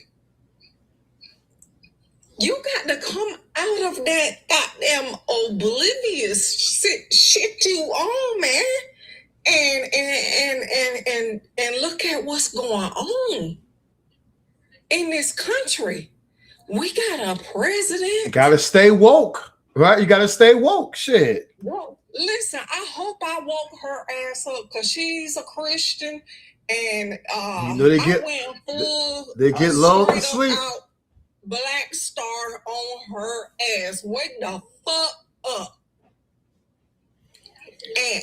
and figure out what is going on, because at some point you need a plan. This motherfucker is getting ready to print money, right? Yeah, listen, if you're a Christian, you don't recognize the Antichrist? That's all I'm saying. If you're a Christian, you don't recognize the Antichrist when you see it? I had to go and just visit her today. The first thing she turned on is church preachers preaching. Okay. See, I said, that's why you don't know what the hell is going on. You don't know that this man literally, and it is my belief, I don't believe he wants to be a president again. I don't. What I believe is when he did not win that 2020 election, he decided that he was going to destroy these United States of America. Yeah, no doubt. He can't, it's all over him, Rick. Yeah. He's been unstable since he lost. That's why I said the only federal facility he should have been in was Rikers Island. Period. That's it. And still in there for the rest of his life. I got you, E. Come on up. It don't make no sense. He holds a grudge. This man has a deep grudge of the vast majority of people who did not see him fit enough to become president again. And I believe that he decided, he said, okay, once I get up in this motherfucker, I'm gonna burn it all down. Yeah, and get rich. Steal everything. And leave this bitch. Yep. Listen, you got Ivanka Trump talking about buying islands and shit. Where the fuck did she get the money to buy an island? What job has she ever held? Do she even have a high school degree? Listen, man, I told you they stole that money.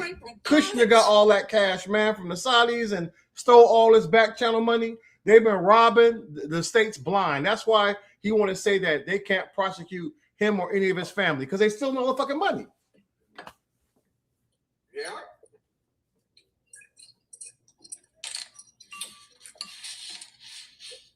Well, of course they're going after Social Security, but listen, if you let them go after Social Security, that's you. You should be y'all should be in the streets like damn Albania was. Like, if you let these demons destroy your Social Security so they can go out here and build ballrooms and all that craziness, man, that's on you.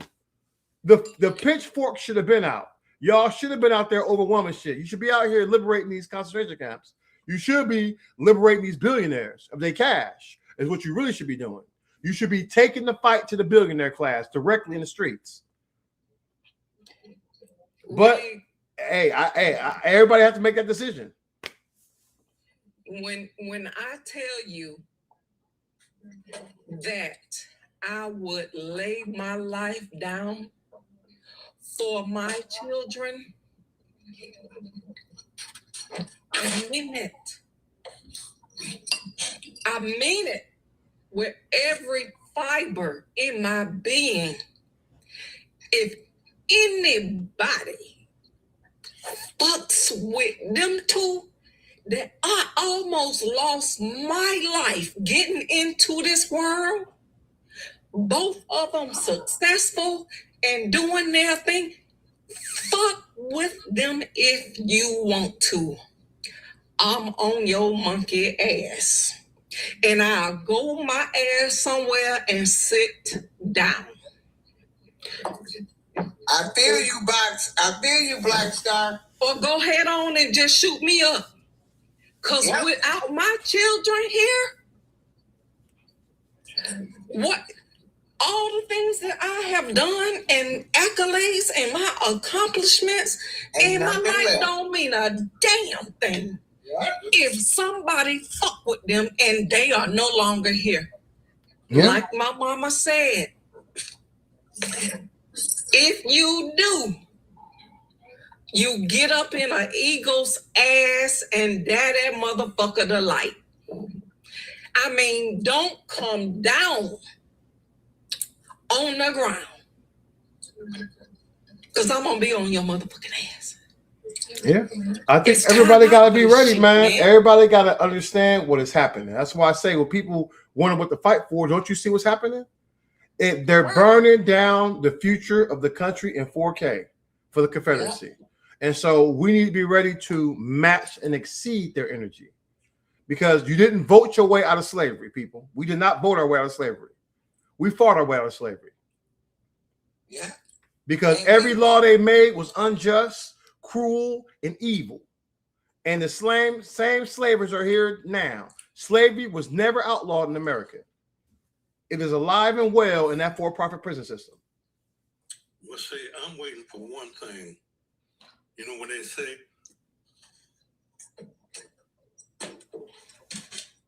So, because there was another lady said the same thing. I don't know your name above, but she said Black Star, yeah. Mess with my kid. I'm not gonna come after you.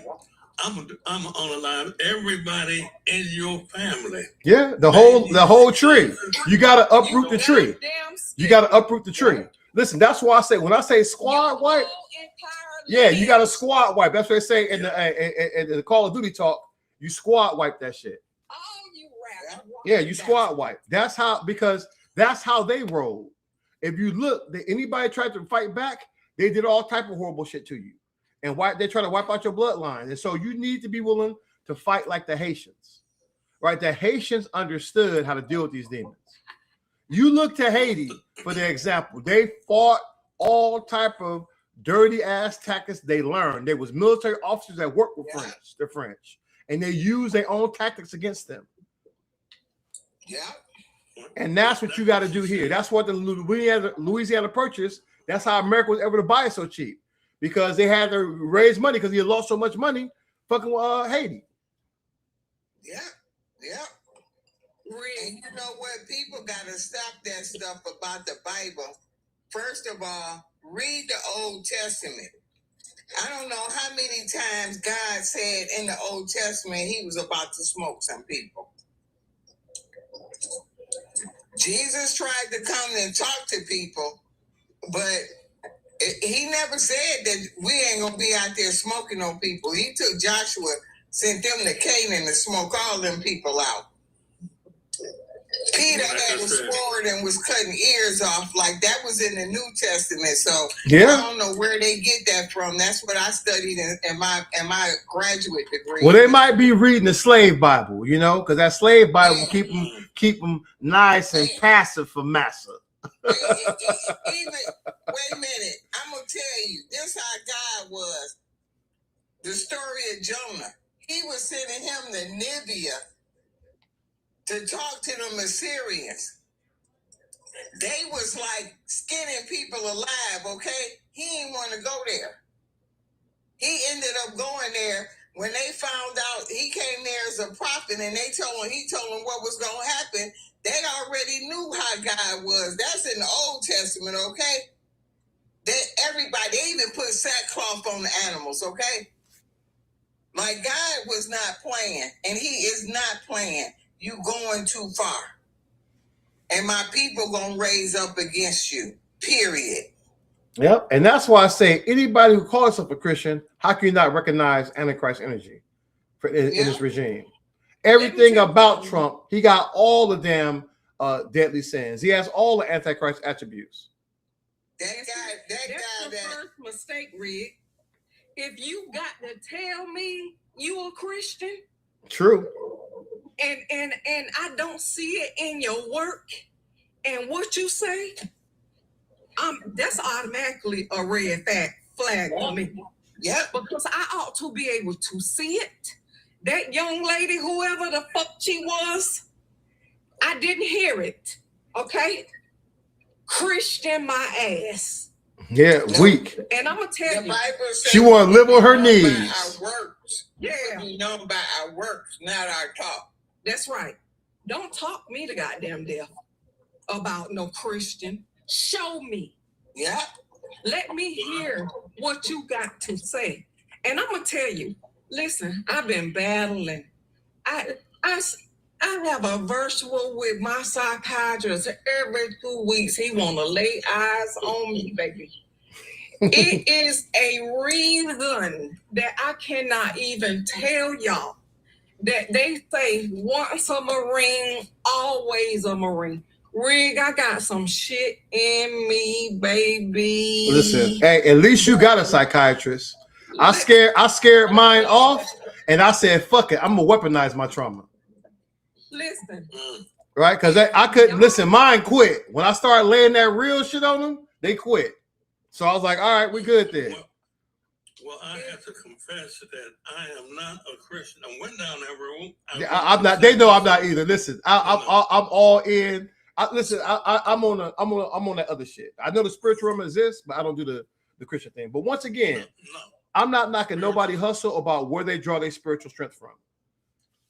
Right. I talk to mother every day. I hug a tree, put my feet in some grass, and then I look up into her face and she shine back.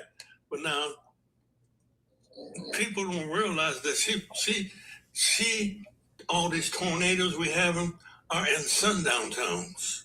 Yeah. Sundown town, wiping them off the face of the earth. Yeah. But nobody talk about it. But my mom knew about that shit too in Mississippi, man. She knew how to. She believed she could turn that shit, man. Now you said you were in Kalamazoo and college, they had a tornado. It wiped out the white part of town, not the black people. Yeah, mother knows how to get back, and we're under a tornado watch right now in Pinto area. So I don't give a shit. But yeah, when that lady said that, I could feel it in her heart, 10 toes down. I'm coming after your whole family. Yeah. And you won't see me coming. That's it, squat white, man. I'm just waiting for the next one to go down, and that's going to be it. Come on with it. Come on with it. That's going to be it, you know? Yeah. You're going to see your kids walking from school, but don't never make it home. You know? Man, I'm mad that I got to pick that person that I have evolved from. But if you go there with me, that bitch coming out. Yeah, hey, listen, I tell you, I'm like the Hulk. I stay ready, man. It's stay on simmer. and stay on that slow boil. So all I gotta do is flip the switch and say, "That's it, bro." What you ready? No, Army, go to my page, like I said, and you scroll down. You'll see this lady who's talking about uniting, but you go to my. You talk about the one with the afro, the Black Power sister out of Chicago. Yeah, I believe so. Yeah, listen, I follow her. I'm with it. She wants to make a Black national party. I believe that is the next move. Yeah, because if the Democrats fall apart and they fail to meet the challenge, we really need a Black national party. If we're gonna have a true third party, we need to have a Black national party. Period. That because ain't nobody gonna fight for Black liberation like us. That's her, and she's saying that the delegates will be voted, not picked by Yes, I've been following her for years. We ain't gonna make the same mistake that the NAACP or the Urban League or any Black Lives Matter. No, we ain't going down there. We got to consolidate Black political power, guys. That's why I'm telling people, get the hell out of them other states, man. The states where you see there's no political future, flee those states and let's get up in here. Let's control these other states. And more importantly, if shit get bad, you really want to be caught down in the fucking Confederacy. You want to be behind enemy lines with the Confederate soldiers and military on your ass. Because they will use the military against you. In case you're not wondering, the military's already arrested people in DC. They will use the military against you. But see, the thing about it, like one man said, you can talk shit. If you've never been in a war, I've never been in a war. Physically, I was in the Navy during the Vietnam War. Well, you was in one, because they were dogging y'all. Oh, yeah. Yeah, they dogged us. But see, that's why I went to the Navy, because the brother who actually went to Vietnam came back and said, your chances of coming back home is slim to none, because your ass is in the front line. You're doing all the dirty shit. Yeah, because they want you like Argentina. They want to take Black men and put you on the front line. That's why I was like, I ain't doing no infantry shit. Y'all stupid. I'm trying to win. That's why I went air defense. They were trying to talk to infantry shit. I was like, first of all, my TT score is higher than that. That's for people who don't. Listen, I'm smarter than the average infantryman. Why would I do that? So, but yeah, that's the tactics. They always push Black people into dangerous missions. And they tell you that you're not about that life. They was always trying to protect themselves. Cowards and shit, man. And they've done this throughout history. Well, see, what I'm saying is that a lot of these pink toes talking shit, but as soon as you pew back at them, it looks different. Yeah. Paper, what you call it? Paper tigers? Targets. Yeah, paper tiger, man. Yep. They don't pew back. No. That's the thing, So, my brother, I'm gonna have to say my TikTok brother, I gotta get off of this thing because I appreciate this game you. done gone crazy. I appreciate I don't like you. neither one of them. I appreciate you. So I'm gonna cruise back through later on because I know you still be up. If there's space, I'm gonna sit in the cheap seats and listen. So, sister, I hope there are 100,000 more like you, because see, when that, as I said, when I come Hey, girl, on, you gotta go. like You gotta this, go party, girl. my Go first party. words are the baddest motherfuckers on the planet is a Black woman, and yes, sir. When the camel break for her, it's over with. It's over with. Because it's gonna be a different kind of strange fruit. We're gonna say that we're gonna say this. Well, they must have unalived themselves. Well, how could they do that? Their arms are tied behind their back and both arms are broken. Well, hey, Anyway, go to my page and check Hey, I got much love for you. I got much love for you up there, cornbread. Power to the people. And I want our people to read this book, Negroes with Guns. Yeah. Because it was written by this brother in 1962, Robert Williams in Yes. North Carolina. I have it. Yeah. Yeah, you know, he's the Deacons of Defense. Yeah, I got a sweatshirt with him and his wife with their pew-pews. Yeah. Holding their pew-pews on the front. And Dr. King and all of them had weapons. They just got him that time. Yes. Because they used a sniper. They just got him. Like, he was preaching that to keep people from rising up. But the only reason LBJ signed those bills, is because he couldn't keep them down no more. He said, that's it. It's about to explode, just like slavery. Just like slavery, they had to go to civil war because the rebellions was getting too much. That's why I told you, didn't no black person vote their way out of slavery. No. You understand? You got to fight your way out of that shit. And that's why we're back at round 2. The Confederacy is back. Right? They're trying to hide behind these wicked ass laws and criminalizing us, our existence. So y'all a fool if you consider if you let these fools rule you with that corrupt law. You got to understand that power starts with you holding your hand and coordinate with your other people. And them deacons from the defense was real deacons, okay? Yes. Yes, they was. Listen, they had some hella shootouts. Man. Yeah. They was wearing them Klan boys out. Yeah. And here's she don't want to tell you about that. They had a black sheriff that was putting in mad work. They had put his house on fire. He went back, man. He hired veterans. He hired veterans on his team because all the white people quit. All of my man said the pink toes, all the pink toes quit. And he's like, okay, he went and got some black war veterans. And so when they hit his house, he hit 3 of their houses.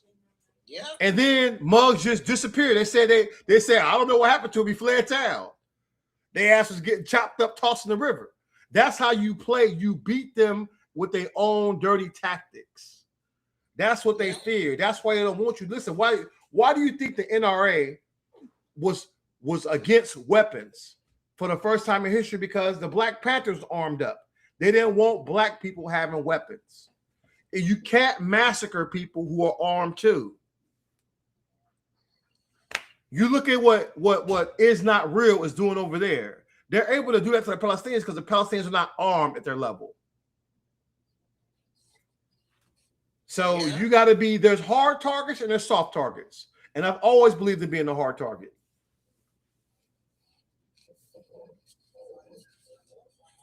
And then you gotta, don't worry about it, man. Listen, hey, your boy Smoke, though, he ain't coming back.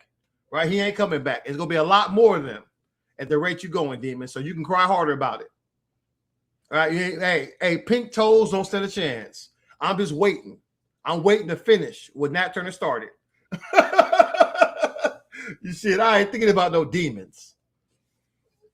And they need to read about this sister, Gloria Richardson. She was in one of my grad school books. She was like, her family had an insurance company and her daughter got her in the civil rights movement. She was in Cambridge, Maryland. Mm-hmm. The white people came over there and set fire to the black side of town.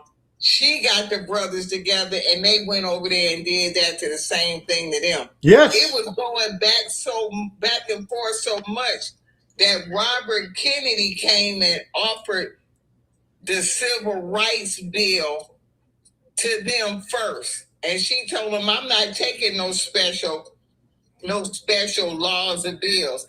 The Constitution say I got my rights. Period. She was tough. Exactly. And she didn't even want to get in it. Her daughter got her in it. Yeah, you have to match and exceed their energy. I've been saying that because they're not going to, everything else is weakness. All of this stuff that's happening, they let these guys know, they snatching people up off your streets and you're a governor and you letting these people drag your people in the concentration camps knowing it's illegal. But you're not doing nothing. You're not protecting your people. You should have been arming your people up and putting ICE on notice not to be in your state. And all the rest of that is just weakness. So if you're not stopping them, you damn sure not going to stop them when they start using the military again. And when you try to say he going to run for a third term, what you going to do then? Right? If Trump says he's running for a third term, what Democrat tell you they're going to secede from the union? They're not even talking about it. If he tries to illegally run for a third term, do you think any Democrat will be like, hey, we secede from the union if you do this? No. Because they are weak. Right? It's weakness. So if you're not willing to fight, then you lead, then there has to be revolution. Right? When the system is so rotten that it can't make the course correction, you leave it to the people. And if you leave it to the people, then well, you got to go too. We can do way better. This two-party system is trash anyway. And I just think that no one's going to fight. Listen, the Democrats had a good run. But what difference does it make if you let democracy die? And if you let the entire system die, you knew that motherfucker was supposed to be nowhere here. No Democrat wanted to make the hard choice and lock his ass up. He should have been locked up. He was too weak to do it. And so now what? You want to let them sit back and continually to come after us? So if you give it all away, man, that's why I say, how can you be a governor, but you still let these people break the law in your state? You let somebody tell you in your state, you the governor, you can't enter a private facility. Says who? You don't know the fucking power. You don't know where they're getting their power from. Shut the whole facility down. Put them on notice. Surround that shit with National Guard and armed citizens. I would have armed citizens. I said, you got 72 hours to get your ass up out of that facility. And I put on notice, you got 72 hours to get your ass out of my state. And I would already have armed citizens waiting for you. They already on a hunger strike. I'd have put the whole fucking facility on a hunger strike. I would have cut nobody in or out. Nobody in or out. If you out, you come out with your hands raised high. Ain't nobody coming to save you. That's how you need to be operating as a governor. But I don't see that in the Democratic Party. So I'm like, okay, yeah, you make revolution. We move closer to revolution. Because nobody going back to no damn boring ass speeches after this type of corruption. And if you think you go work across the aisle, your ass got to go too. Because obviously, clearly you corrupt too. I'm not forgiving none of that shit. Everybody who's been doing all this thieving, all this stealing money, all this violating people's rights, you got to go. You go to the very prisons you've been building, or you could take off running exile, tax the billionaires till they're no longer billionaires. But that's on them. I told you, I believe that the system was cooked the moment they put that damn demon back up in there. Like, that democracy's over with. And you can see it's following suit because we are sliding towards autocracy. So that is on the Democratic Party. I don't know what their main strategy is. It don't look like they got one. I don't see no strong leader. The strongest leader I've seen, y'all cutting their throat. Jasmine Crockett. Al Green. That video with Jasmine Crockett was fire too. Yes. He was like bringing up somebody with the last name of King. Yeah, trying to play games, trying to play in our face. What the fuck does Confederacy know about Martin Luther King? Just like they be talking all that peace stuff about the oh yeah, Dr. King was peaceful. You don't know what was going on.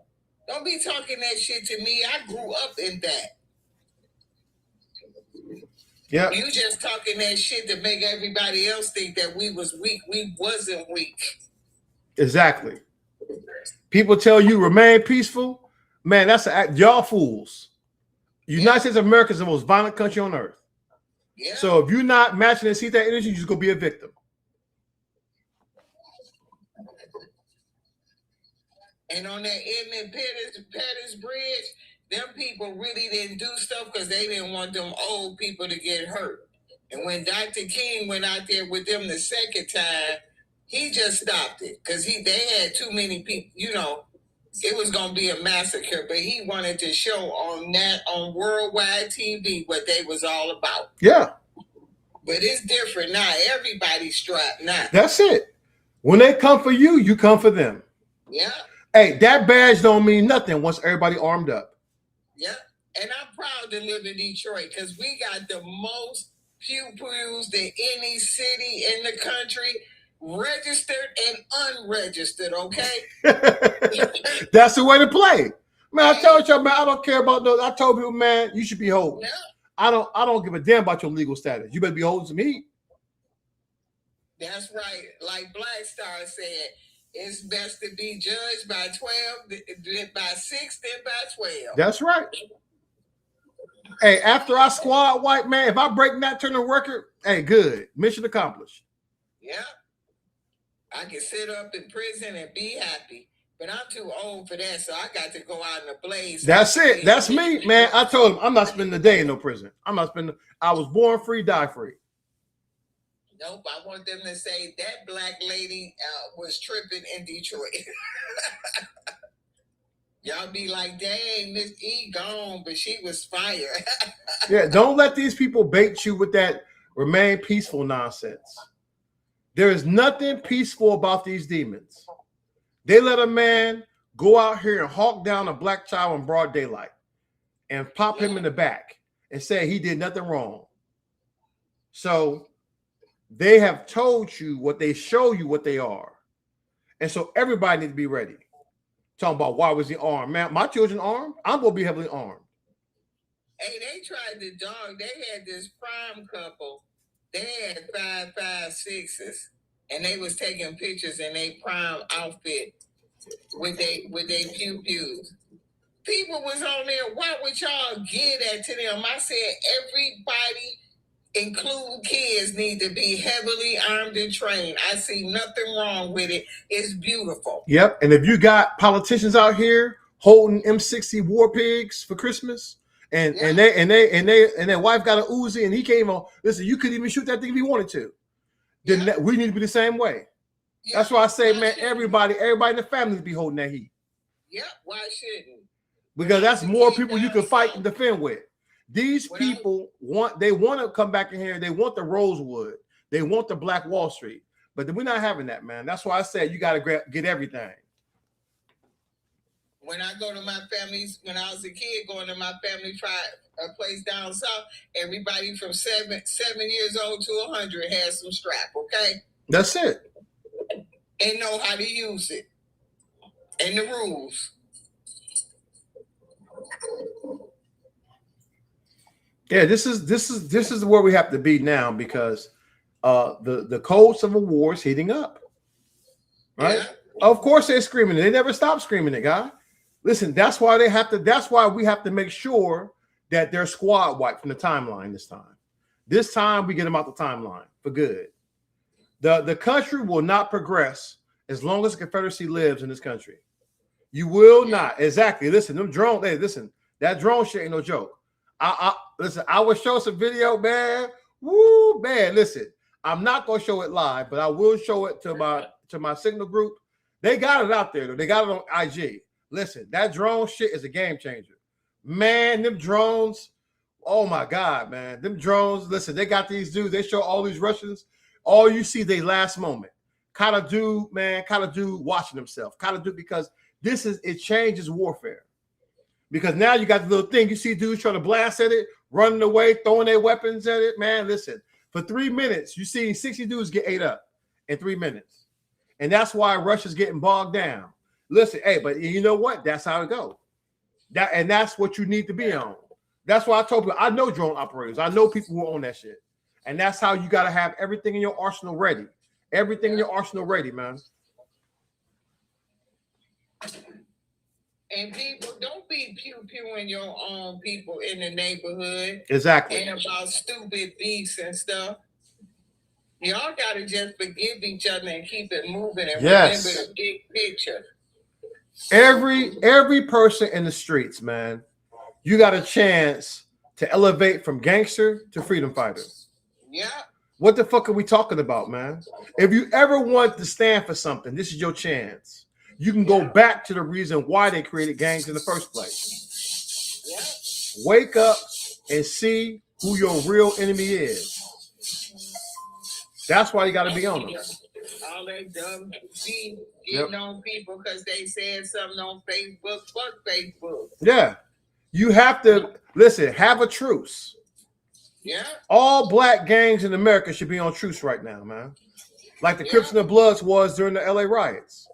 You need to put your beef to the side, man, and recognize that the Confederacy is coming for all of us.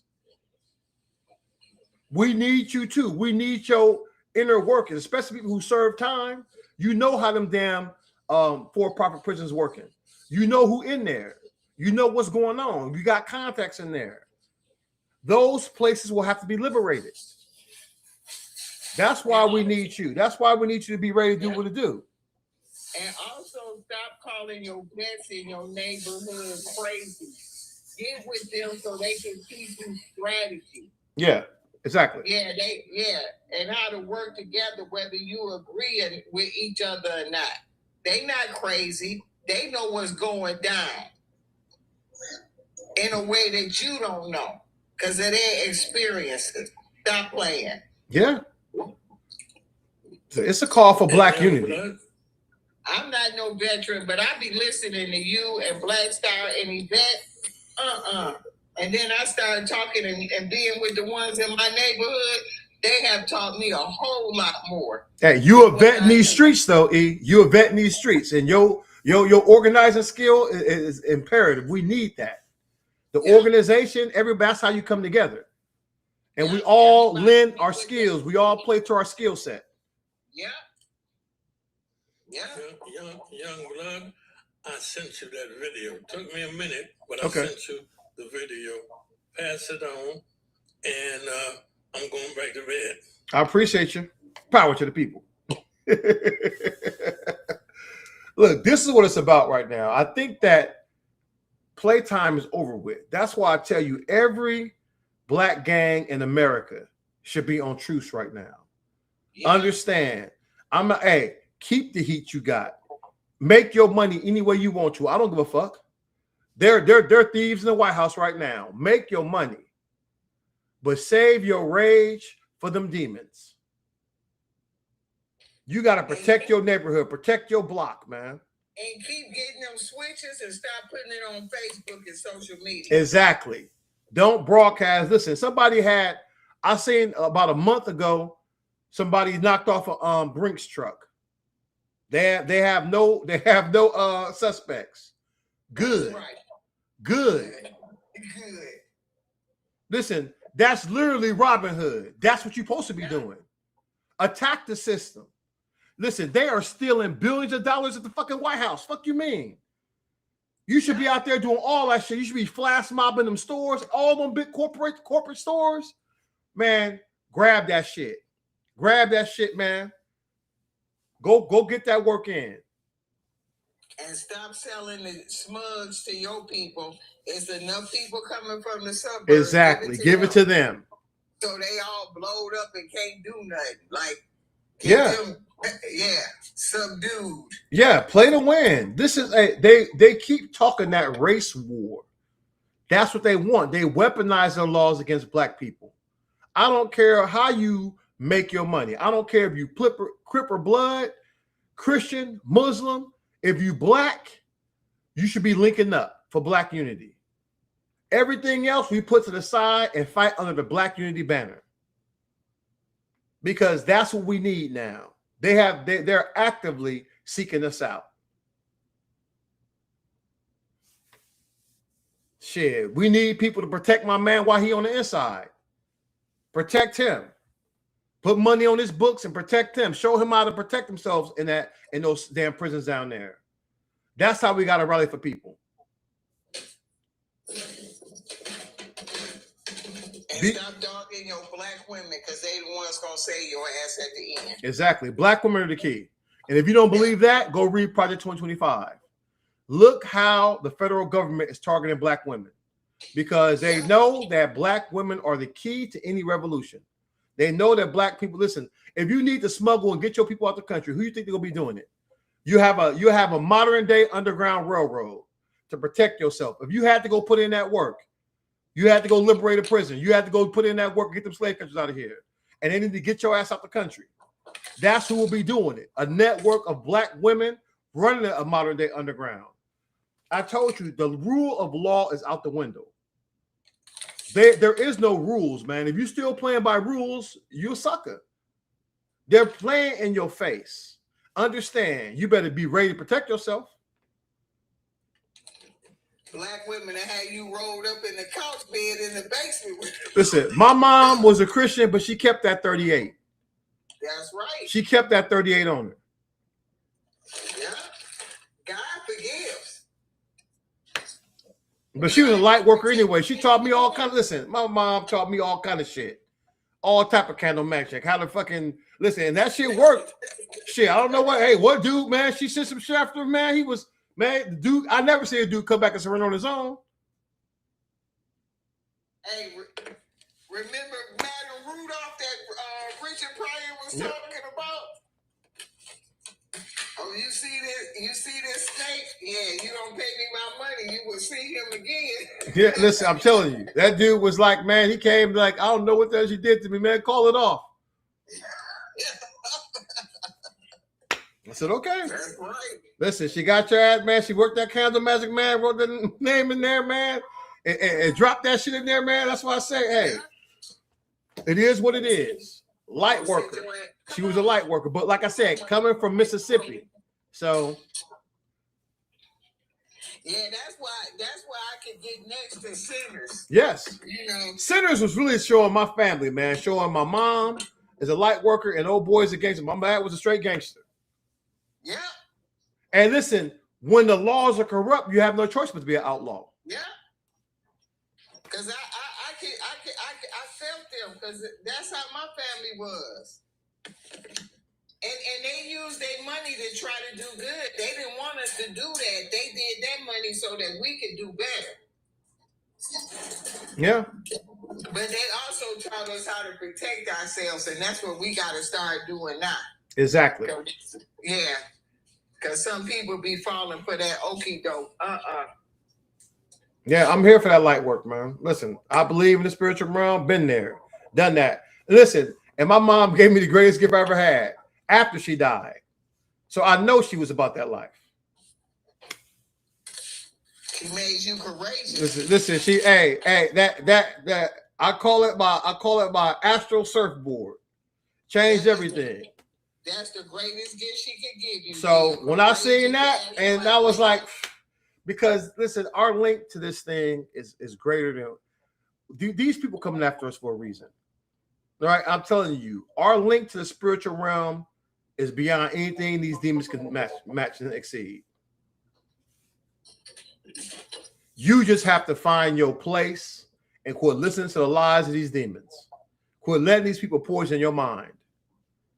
Wake up and engage, man. Wake up. See what's happening. If you're spiritual, then get out here and prove that. You should be like Neo in the Matrix. Plug in to the spiritual realm for yourself. Plug in. I don't care what you call yourself. I care how you move. There's plenty of preachers who I follow, but I follow them because they're on that black liberation. Your mom protected you in all them places you went. Of course she did. Of course she did. That when I tell you that I almost got smoked in 1991, my mom knew what was happening. I was getting ready to go check on the house. Some Compton Crips that rode up with me and my homeboy, my best friend. And he wanted the jacket for my jean jacket. And he pulled off that sound off 12 gauge, man. Like point blank range, man. I did not know how much danger I was in then because I didn't understand what a gauge could do to you. Once I joined the army, I was like, man. But even when he pulled it out, his homeboy was flipping out. You know? I don't know what the hell he saw behind us. But he seemed more nervous than me. And he's like, just get the hell out of here. And so me and my boy took off running. Your mom was protecting you when you was in all of them countries. Of course she was. Of course, listen, my mom, I'm going to tell you, when my mom was dying and they took her off the life support machine, I felt her in the spiritual realm holding on. I felt her holding on. And I was in an all-black unit. I was in the bathroom, man. I had got the Red Cross message, man. I was crying, man. And I never forget, Colonel Folgin, he came in there super religious. He didn't play that shit. You could cuss or nothing. And he was like, do you believe in God? I was like, I do. And he said, will you pray with me? And we prayed. He paid for my plane ticket. He paid for my plane ticket to go home. When I got, and it was, listen, it had snowed real bad in Wisconsin. So we had to like drive like, I don't know, like, man, 4 hours to get to an airport that was open. Got to the airport. When I got to the airport, They immediately upgraded me to first class. She's like, hey, you're in the wrong seat, sir. And she took me to first class and sat me there. And the whole time, man, I remember some lady, she had gave me like some seeds candy. I guess the word spread on the plane when that happened and while I was going back. But I was there, man. I was holding on. I was telling her, hold on, I'm coming. And she was right there. I was the last. I was the only person, family member that was there when she took her final breaths. Right there by her feet like I normally be. That's how my grandmother did. She was in my living room at my house having her hospice. And she had been sleeping for days. And she just got up. And I said, Ma, please don't leave me. My birthday tomorrow. She woke up on my birthday and told me, don't never think you better than them smug addicts and women out in the street and them people out doing stuff in the street. You ain't no better than them. And she took a deep breath and she left on my birthday. Listen, and I'm gonna tell you, when my mom left, not even a year later, right? When I had that out-of-body experience, and they was talking about, you know, hey, they asked me, did I want to meet their spiritual leader? I'm like, yeah. And when I agreed to this, I saw the biggest library I've ever seen in my life. Big, huge, beautiful building. Doors opened up. I walked inside. There was all kind of stuff in there. I cannot tell you what half that stuff was. I was mesmerized. I seen big, beautiful library, man, with all kind of books, all kind of devices. And I seen a lady that was in a cloaked robe that shimmered in the light. And she looked familiar, but she looked younger, like in her 30s, but she seemed like she was ancient in her spirit. Mm-hmm.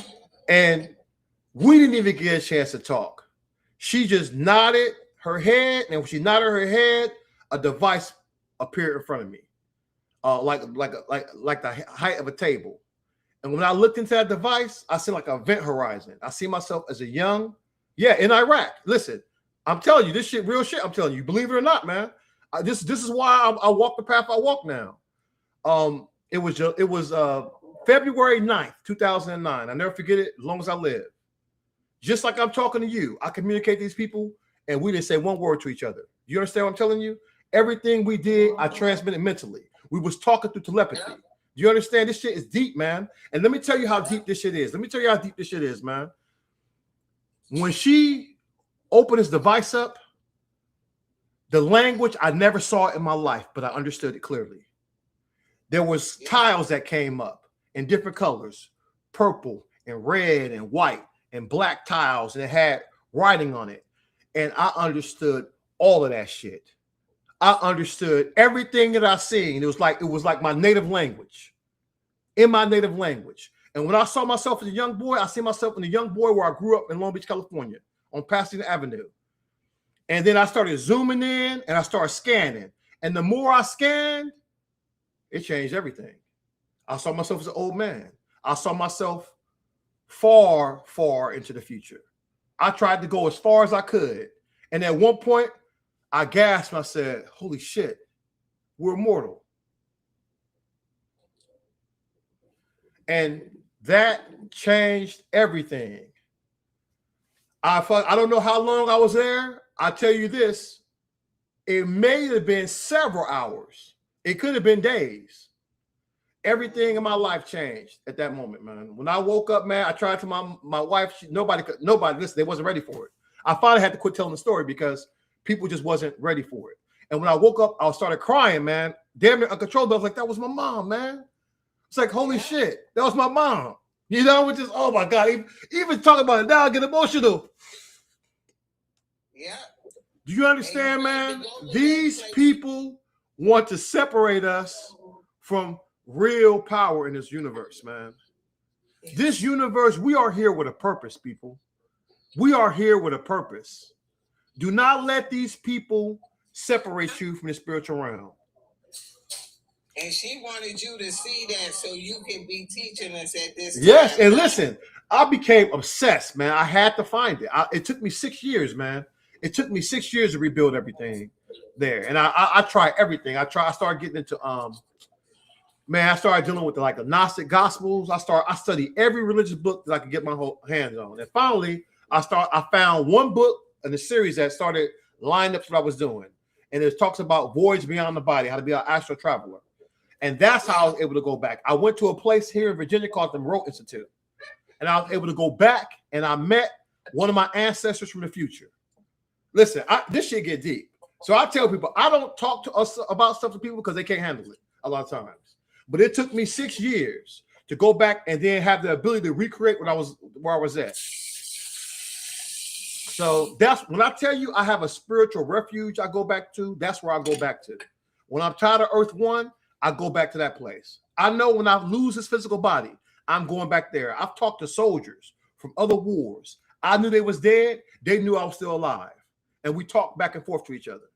So there's 3 books. His name is Robert Monroe. He wrote 3 books. One was like out of body experience. I'll show you all 3 of them. I can talk about it.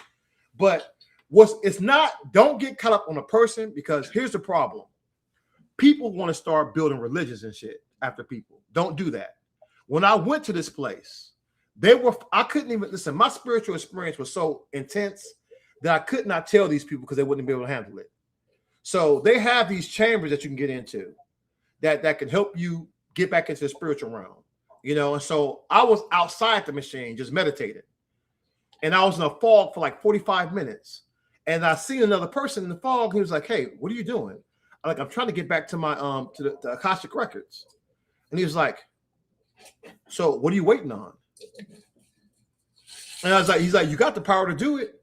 And when he said you got the power of doing it, everything started building back up around me. And I was like, "Well, I got questions." And he said, "Well, I got answers." I said, "Who are you?" He looked me dead in my eyes and he said, "I'm you."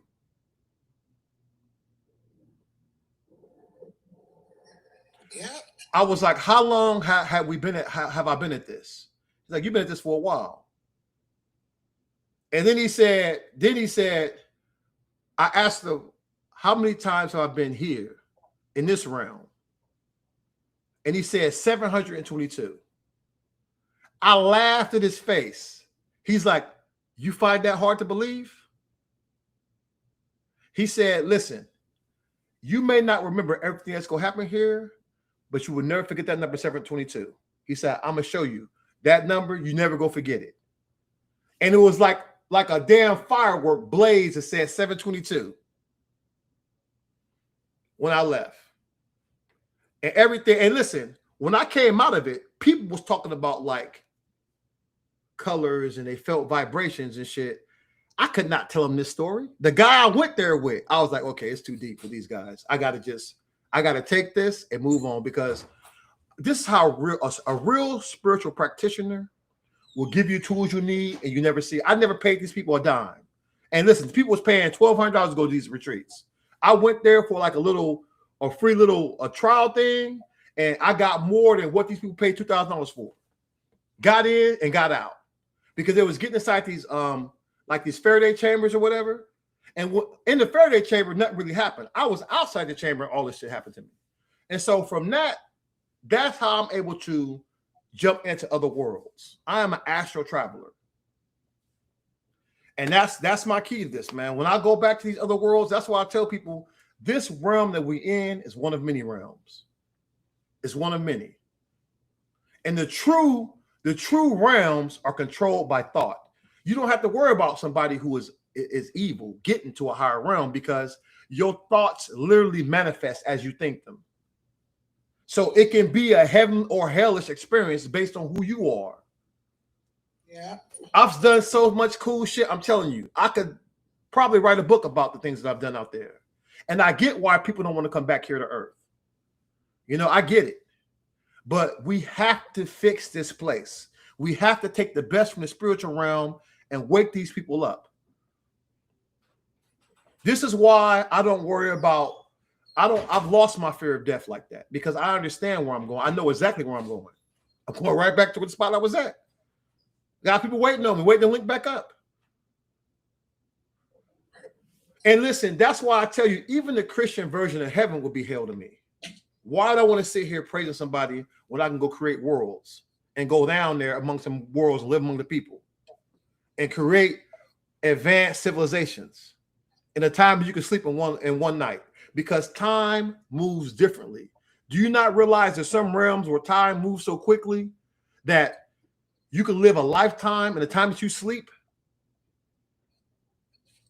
The rules, we are operating under earth time. We created time as a construct. But in the spiritual realm, you are outside the space-time continuum.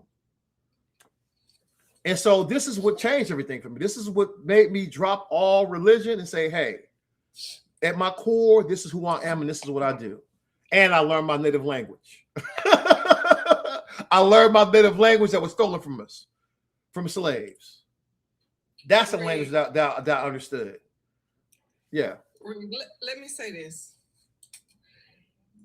If you have not been to that place, that spiritual realm, it's hard for people to understand. Exactly. They might even think they need to go and check your ass. Listen, and guys, I get it. Hey, listen, guys, I get it because I was a hardcore Christian, right? I would never believe a story. I wouldn't believe a story myself, but I lived it, right? And for years, my wife thought I was just like, she thought the PTSD got the best of me. I'm like, I get it, man. That's why I was careful who I talk about this with. But I tell people this, see for yourself. Right? See for yourself. Whatever you believe, cut out the middleman. Death forces you back into the spiritual realm. But why wait? Get out there, man. Get out there for yourself. And listen, this place was near like some holy site in Iraq where it happened. So there's spiritual hotspots in the world. You know, and so there's some places where this stuff is on fire. There's people who I've met that was Christians that told me I was meeting my wife in Germany. Right, told me all types of stuff about my future. Never saw him again. Saw this dude for 3 days in a revival. He was a real deal, man. He was a real deal. Rick, let me tell you something. You listening to a person who completely lost their sight for 11 months. Enrolled in the school for the blind, learn how to use the cane, braille, the whole nine. And one night, I was laying there because I was in a state of depression. God whispered in my ear and he said, your sight will be restored because you have an assignment and you need your vision to complete it. Yes. Listen, I believe you. 11 months, I read on paper. Listen, I believe you, girl. Shit. Listen, That still voice, that mom, listen, when that still voice talk to you, I know. I stop immediately what I'm doing and listen. Listen, I got my readers on, but I see your beret. I see your shades. I see I got E4 right there with 129 coins. Yeah. And let me tell you another thing. Yeah. Let me tell you something. My deceased husband, he promised me that I was never ever gonna have to worry about driving anywhere, being jeopardized, or nothing. And when I go places, I plan ahead. I look at the weather. I look and see all of this stuff. But I got caught out there coming back from a little function. I was literally I was at 298. The goddamn sky fell out buckets. I started screaming and hollering and cussing him out. I said, nigga, you told me I would never have to worry about this shit. Let me tell you something. I let go of the wheel. I let go. Facts. That's why we got true discernment. Hey, you said it right there. Hey, freedom fighter, that's it. That's true discernment right there. And my exit. That is a spiritual gift, man. And I got to that exit, and all I could see when I put my hand back on that wheel is when I saw the kangaroo. And I pulled in there and I sat there until it stopped raining. Yeah, listen, that's why I tell you, you know what you talking about. Exactly. I told you, listen, that our connection, yes, now. our connection to the spiritual realm, this physical universe was created for us. Right? We are the universe. I'm telling you, the power that created this universe resides in us. And no fake Christian falling around and speaking in false tongues can ever match true, raw spiritual power. No matter what they do here, no matter how much money they get. That's why I tell you, money is useless. What do you need money for in the spiritual realm when you can go out here and live as energy? What the fuck are we talking about, man? That's why I tell you, man, these people are not ready for what's out there. And then here's the beauty of it. Whatever you polarize to, that's what you go to. Right? You can't be in the higher realms because your own thoughts go betray you. The beings that I talked to, everything was telepathy. You can't hide from nothing. You can't hide. Your thoughts are there. Whatever you think is transmitted. And so that's what I'm trying to tell people, man. Our purpose in this world is so much more than what they tried to tell us, that we were just slaves and we just this and we just that. It's so much deeper. They could never walk that path that we own. They could never do this, man. I'm telling you. That's why Iraq, for me personally, was my best deployment, because it opened me up to the spiritual realm. I would have deployed 10 times to get that. She gave me the greatest gift in death, man. Listen, my mom was hard on me, man. She did a lot of shit I didn't understand when I was young. But one thing she knew where the fuck I was when I didn't know. She knew how to come and find me. She could find me no matter where the fuck I thought I was at. She found my ass. And she taught me how to enter the spiritual realm. She taught me how to use candle magic. She taught me all this shit. And I listened to her. I loved her, man, you know? And even in death, like I said, she held on to me in the spiritual realm, even though they pulled her from the machine. And everybody was praying for her, waiting for her to die. She refused to die until I was in her presence. Yeah. Mm-hmm. And she was suffering from dementia and everything. But when I started reciting the 23rd Psalms, we said it together. Right? She was right back there and praying and singing. My God, today. And so that my connection with her cannot be broken like that, man. And like I said, look what the hell she gave me on the other side. And while I'm deployed halfway around the world, man, I'm in the spiritual realm with my mother, getting the greatest thing I ever said happen to me. The greatest advice I ever said changed my entire outlook on the world. And that's a gift that's more. And she saw it. Yes. And she was she had a shield of protection over you. Yes. Listen, I'm telling you, man. Hey, everything I thought I wanted to do here, man, I'm telling you, that's where I go. And I could tell you 100 more stories, man, from what happened with those things. That stuff right there. But this is who we are at our core, guys. I'm telling you, this is who we are. We are spiritual beings having a human experience. And this is something they cannot take from us. No matter what they put us through, they cannot sever that link. It doesn't matter what you believe in. You could be an atheist, and the universe will do it. Yeah. Well, you guys want to know? Yeah. Hey, it's deeper than Atlantis, guys. It's deeper than Atlantis. And I tell you, that changed my life forever. My goal was to be able to walk into the spiritual realm like I walked through a door. That was one of my core things I've been training or trying to do. And if I only met one other guy who was an astral traveler like me. He does more stuff locally. He can, project in the local places. I always try to run hard to the universe and see how fast we can go and how far we can go. But we're going to have to bring those gifts back, and we'll have to manifest those gifts here now, because this is the time, man. The earth needs us, right? These people are threatening to end the human experience. So we must come with everything. And I didn't want to have to be like this, but I'm like, now we got to come with everything. We got to fight with all of our weapons. And that's why we have to unite. We have to draw people onto ourselves. We have to let people know what time it is, man, and show them the power that cannot be stopped. Yeah. What you trying to say? My moment was in 2015. We was coming from a church conference in Memphis.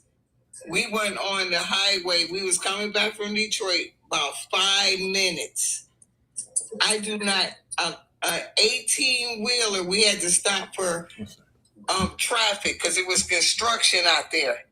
An 18-wheeler hit the back of our Chrysler 300, and I was in the back seat at 50 miles an hour. Oh, Jesus. I don't remember nothing to this day that happened. When I came to myself, I was in a hospital room by myself. I had a lump on my head the size of a grapefruit. And the Tennessee State Trooper was on the side of my bed. And I started crying because I'm used to, like in Detroit, when you go to emergency, you in this waiting area where there's a whole bunch of patients with curtains, but I was in a room by myself. And I knew my pastor and another gentleman and a young lady was in the back seat with me, and I started screaming because I thought they was like unalived. And he said, they're all right. We was just waiting for you. And he said, but I stayed here because I never went to an accident like that and everybody in the car was alive. Mm-hmm. But when I was out, the Lord came and spoke to me. And he was like, you going to do what I tell you to do, and you going to take care of my people. And you going to be fearless. That's right. I got you. You going to be fearless. When I came back home, my pastors and them, why you do that? Why you be out like that? I'm like, I'm more afraid than God than any of y'all. Than any of these guys out here with pew-pews, trap houses. I'm not afraid of none of y'all. Yeah, you got to walk in that power. Only one person walking the face of this earth that I fear. And her name is Janice Catherine Johnson. And back in the day, when she was off the goddamn Richter, they called her Niecy. All she got to do is look. And that's it. That's it. Yeah. And hey, somebody dropped a jewel in there. They said they was impressed with the euphoria. That's one thing I forgot to tell you. When I was in the spiritual realm, for the first time ever, I felt complete peace. I was at complete peace. I thought I must have got hit. I thought did I get killed? Did I get hit with a damn rocket or something? Because everything was peaceful. Something I've never felt in this realm, man. It was complete peace. Like a euphoria, man. And it was amazing, man. It was amazing. It was the best experience I ever had. Listen, it's hard to come back to Earth 1. I'm telling you. It is hard to come back from Earth 1 from these spiritual realms, but we have to wake other people up. Yeah. You know, because so many people are just living out this miserable existence. And we have to wake them. We got to wake them and get to the real work. Y'all, these chill bumps just leaving my whole entire body. You got work to do, Black Star. You got work to do. Yeah. Let me tell you something. I'm not a person who is braggadocious. But let me tell you, I have helped countless of veterans get their compensation. And I learned the Social Security Administration that as well. It is nothing. Spiritual realm. We're talking about, out of body experiences, stuff like that. Connection to spiritual realm. That's what we're talking about at the moment. We want to talk about some black liberation. We talk about true liberation right now, right? We talk about spiritual liberation at the moment. Right now, my 80-year-old aunt only trusts me with her box, and it's a heavy box of information to get her stuff together. She has 3 children. She said, Kim, you the only one I trust. I don't even trust your daddy. I need you. Yeah. I am doing it. Now, my sight at some point, y'all, it's miraculous. At some point, it goes away at night. And I close my eyes. But you can cool best believe when I wake my ass up in the morning, I can see and I thank God. Amen. He be like, you gotta go to sleep now. Continue. That's why I'm telling you.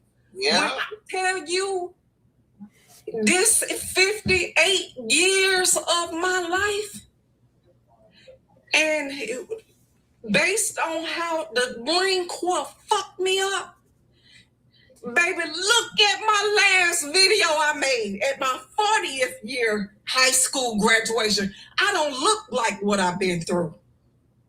Yeah. Hey, Now listen. Hey, powerful black woman, you are the blueprint, ladies. Yeah. You are the blueprint. This is why no matter what these demons say, look how they go after you. Because nothing is more formidable than a powerful black woman who understands her and locked in on that energy in this world. Yeah. I've seen it. I've seen it from my own mama. I've seen what she's done.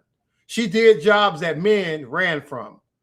I remember that she was sick one night, man, and she used to work even with walking pneumonia, man. My mom was out there doing stuff. She stayed home the night she stayed home, her station blew up. Or finally blew up. I never forget it. I was looking out the window. I heard this loud hissing. I was like, what is that? And by the time I walked to the window, it was like, you seen the flash and then the bang hit. Boom. It was so hard. I thought the glass blew into my face from the damn window when it blew up, man. And so I knew my mom, like I said, she came from being a slave, but was a light worker. And look what she was able to do. So when you talk about sinners, man, that's my mom. My mom is that lady in Sinners. That is my mother. She is a light worker who understood, and she actively protected me when my dumb ass was out here in the streets. Listen, I was supposed to be gone a couple of nights. A couple of nights, I was like, all right, it's a wrap for me. No. And she was out there actively working in the spiritual realm.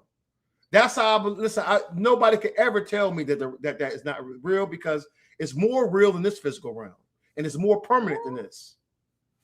Black Star, that's why when you say that term, I be repeating it to people. I be like my friends say, you can't beat my ass. That is my favorite thing. And I don't even try to take credit for her. I say my friend Black Star, and I'm with her. You can't beat my ass. And believe me, baby, I believe that about you.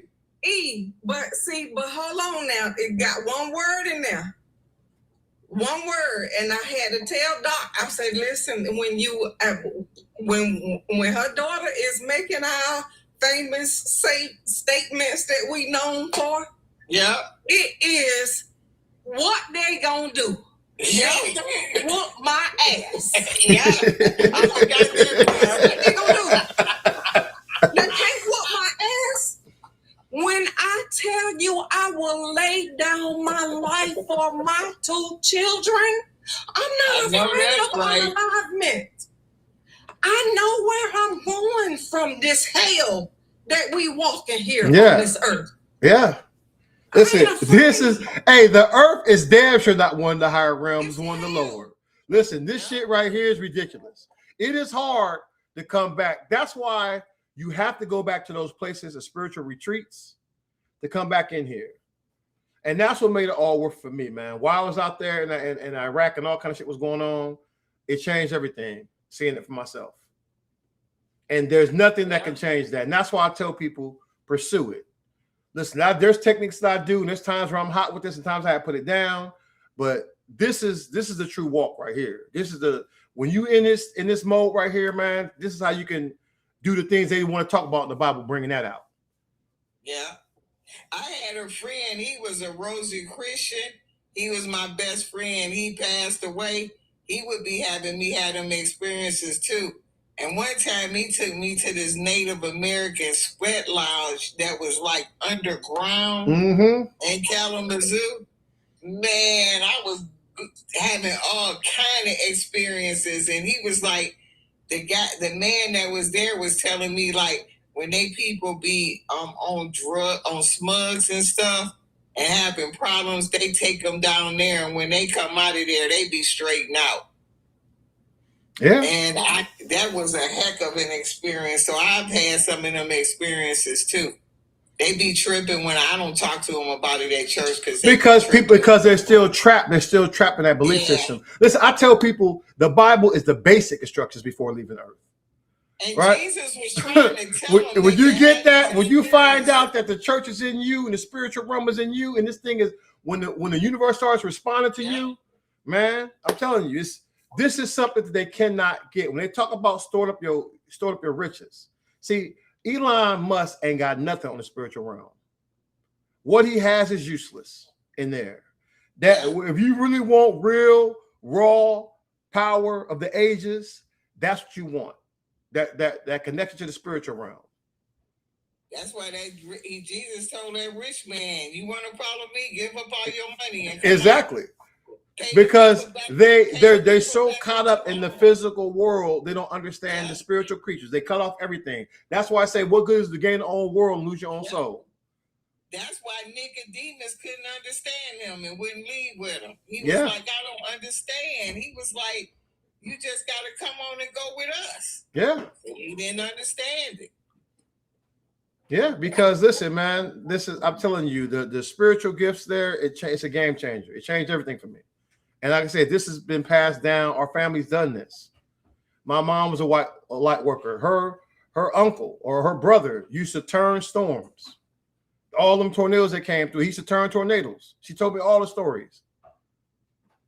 So I said, hey, it is what it is. And I've had, matter of fact, speaking of tornadoes, I've never been in a tornado, but one of the things that make me become lucid. I've been in 2 of them in the middle of it. When I see tornadoes, like multiple tornadoes in my dream realm, I immediately become lucid. And once I become lucid, I can do anything. Whatever I think, I can manifest in my dreams. I've always had that ability. My problem was, no matter how crazy the dream was, I just treat it like real life because I'm so locked into it. But once that happens, then everything changes. Yeah. And so I've always had that connection in my dreams, man. And one thing I had, like I said, a big spiritual event for me was that total eclipse of the sun. I was so locked into that, I had to get there. I pushed my family, man. We drove 700 miles to get there. And when that damn thing lined up and I took them glasses off, I could not believe it. It was like the sun was like, hey, let me show you something. The tornado is kind of otherworldly. Yeah. It's like you in slow motion. The first one was I had in Kalamazoo. I'm gonna tell you how crazy it was. It was in the middle of a sunny day, and we were in our 3rd floor apartment, and stuff was flying by our balcony window like the Wizard of Oz. And I don't know why we left and went out to go pay our electric bill. Yep. And then the second one was in Detroit, but I knew the sound of it, and I had just drove under a viaduct going home, and something said, "You need to stay right here." And it was a lumber shop right when you got out the viaduct. Stuff was all blowing out, all that wood. It was like matchsticks when I got moved on to drive out of there. It is really otherworldly. Yeah. Hey, like my man said, Freedom Fighter said, you are able to create worlds in that realm. I've created worlds in that realm. I share this with you since we already talking about this high level stuff. I share a story with you, one of my high level stories. One of the things I scanned to was a dimension where people or whatever beings exist as pure energy. And I was in this field with other energetic beings. And I'm telling you, it was the best feeling I ever felt in my life. And they were literally creating a world. We created this world. I went down to that world, lived among the population, created like what they call like a type 1 civilization, levitating trains, all kind of stuff, all kind of scientific marvels and wonders, and done it. And it was one of my best out-of-body experiences. I did it. Matter of fact, it was like October one year. I was on the couch. I said, let me try to slip into the spiritual realm, man. And I meditated, and bam. So just to let you know, since you said you're able to create worlds, been there. Hey, best. And that's why I tell you, you're only limited by what you want to do out there. When you understand the power that you really have, you know, it's a heavy burden that we bear as Black people in this world. But we're not powerless. No matter what these people try to tell you, we have access to something that's a game changer. That's why even those Lego songs hit me deep, because they talk about the people who got thrown into that water. The water remembers you. Damn right, the water remembers. The ancestors remember what happened to them. Yeah. I have the ability to talk to ancestors from past and future lives. That's one of my abilities. Yeah. So they know. And the world itself is probably going to start empowering us to save this place, just like the movie Avatar. Yeah.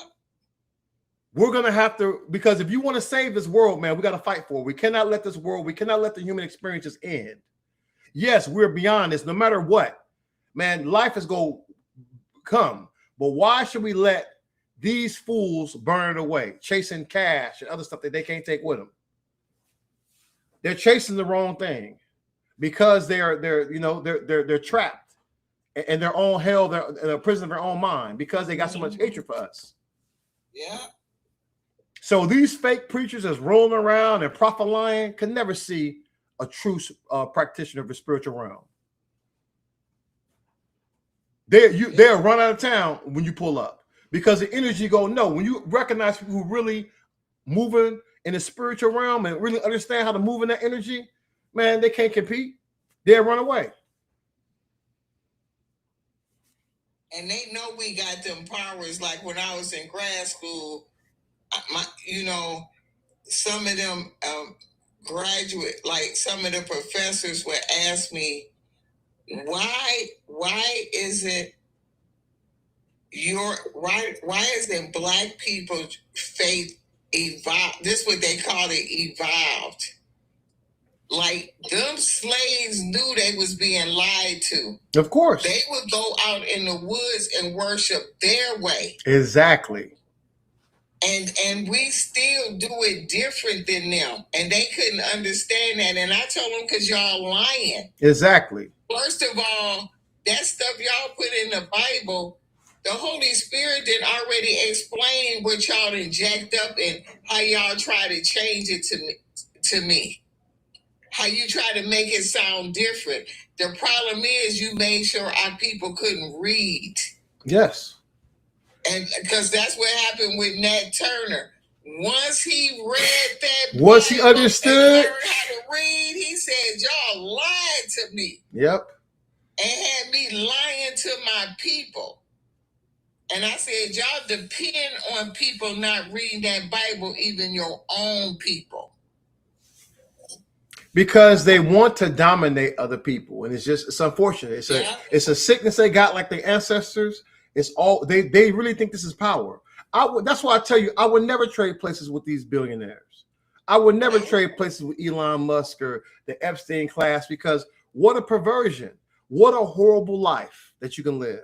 You think that your billions of dollars can change my experience in the spiritual realm? First of all, we're immortal. And you up here playing games, man. You playing games on this finite rock. None of that bullshit cash you got and gold can do any good for you out here in the spiritual realm. No. But it's foolishness, man. It's foolishness. And people follow these fools. They follow these fools. The blind leading the blind. Yeah. Listen, Your spirit is immortal. Your body is quite finite. But your spirit that creates this life I'm living here is one of many. One of many.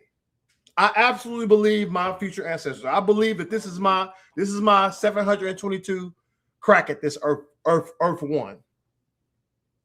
When I'm gone, I'm gone. Nobody really came back like that they want to tell you about.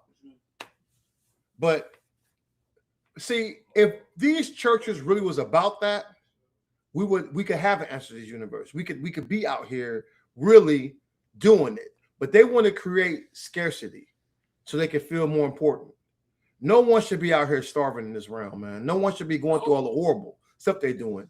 Human beings have done this to themselves. The ones who are out here for their own perversion, they make other people suffer.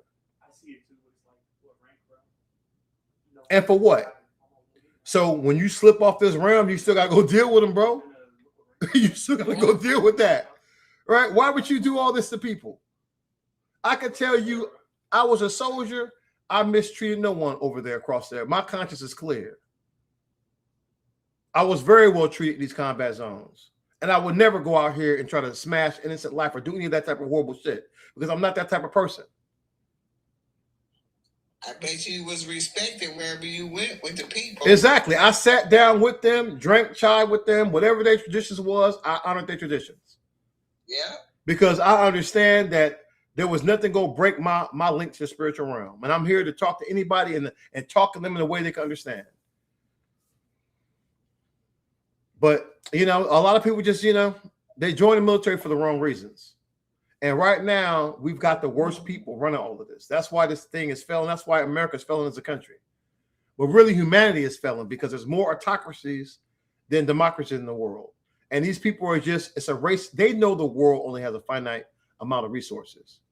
And that stuff is burning the world up. They still want to mine every last bit of oil and coal. Like, come on, man. Come on. We're supposed to be way past. We're supposed to be way on that electoral chart right now. Yeah. But you keep on investing in war. For what? You don't even want to listen to scientists anymore. The dinosaurs, I understood why they got taken out. They did not have the connection to the spiritual realm or understood even the physical universe. What excuse do human beings got? The most advanced race on the planet. And look what we're doing to it. Look at all the stuff we allow these wicked people to do. Destroying all of this life, these other life forms in the water. And destroying all of this other life. Like, come on, man. We're all connected in this thing. And people gotta just wake the hell up. They do. But unfortunately, like I said, I'm here for us. Anybody else that something want to rub off on you, good. I'm here, but I'm here for Black liberation. I'm here for my people. And I'm going to walk the path that I believe I have to walk now. And we have to bring every weapon with us, especially the spiritual ones. Because that's the armor I form myself with. Being out here and recharging and linking up. I think that more people that rise up, we're gonna find each other out here.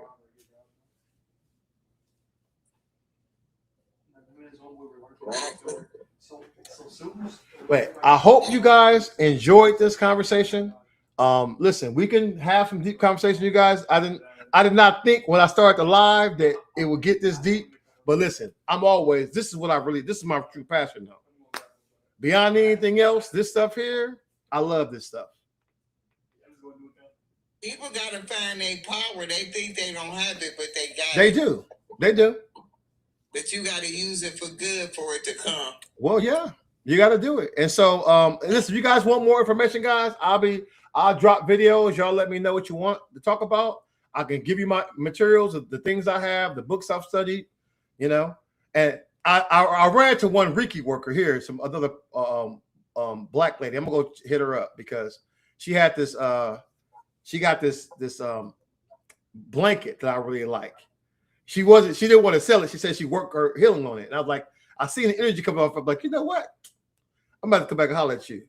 I need some work on my knee.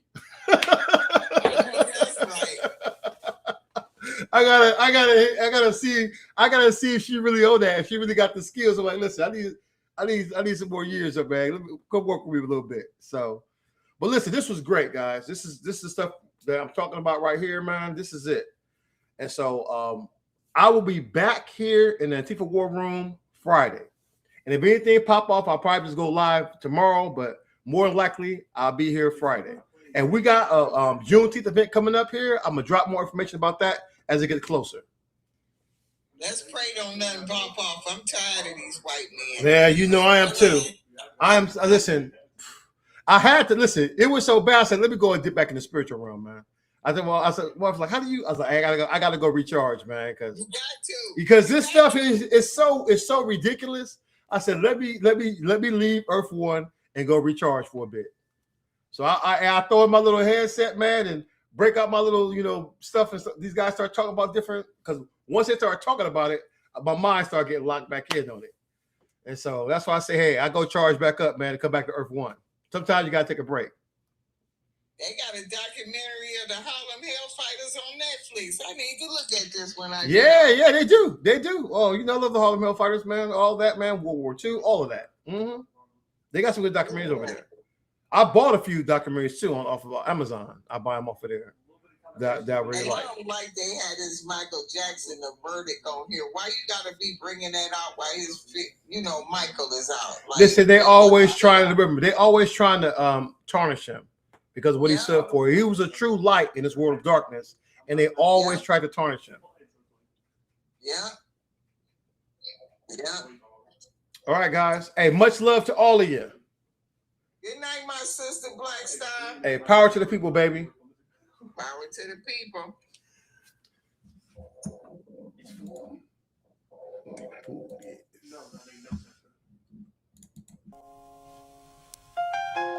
Africa.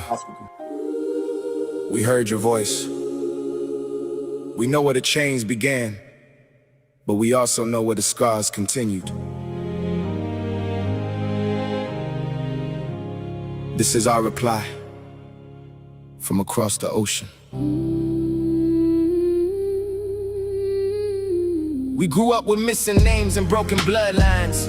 Families erased from history, identities redesigned. They sold our ancestors, then laws kept us confined. Now we speak with truth so the world can recognize. We are the children of survival, built from pain, struggle, labor, and revival. From cotton fields to city streets, we carried the title. Black Americans speaking back with truth in every cycle. We remember the shifts, we remember the change, we remember the nations that benefited from our pain. But we also remember our strength remains. Our ancestors were taken from West Africa by European traders working with African kingdoms and middlemen who captured rival tribes and sold human beings for profit. Men, women, and children were forced on the ships during the transatlantic slave trade. Millions died before reaching American soil. Those who survived into plantations in the United States where slavery became an economic machine. Their labor built wealth for plantation owners, banks, insurance companies, railroads, and governments. Black Americans were stripped of original languages, religions, family names, and tribal identities. Slave owners separated parents from children to prevent rebellion and destroy cultural memory.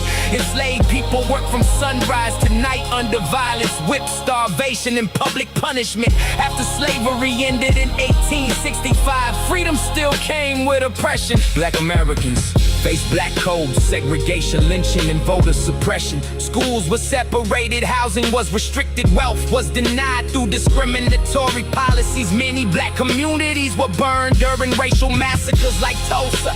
Even after military service in American wars, black veterans returned home to racism and unequal treatment. During the civil rights movement, leaders marched, protested, and died, demanding equal rights under the law.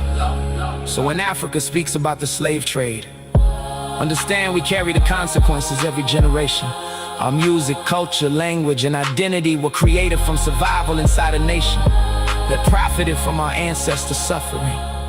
This history is not entertainment for us. It is inherited trauma mixed with resilience. We search for roots they buried deep below, trying to rebuild what the slave ships stole. Different accents, same blood in our souls, separated by ocean but connected struggle.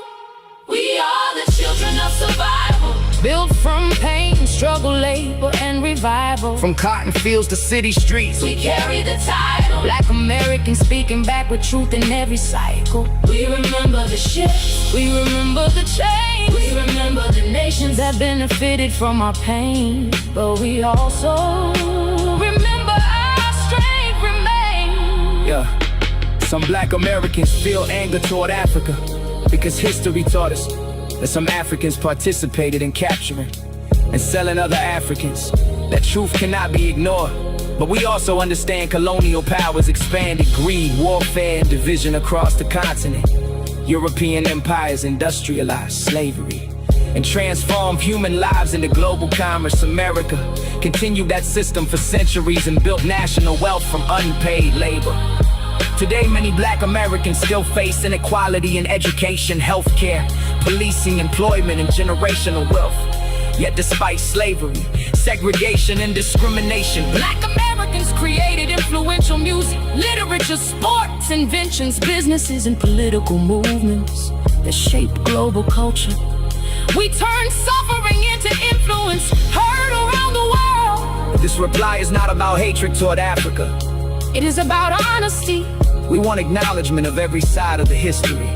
We want understanding instead of silence. The descendants of enslaved Africans in America Are still searching for connection, identity, and healing after centuries of displacement. No more hiding history. No more. No more rewriting pain. The truth belongs to every generation. Africa and Black America Must speak openly so healing can begin.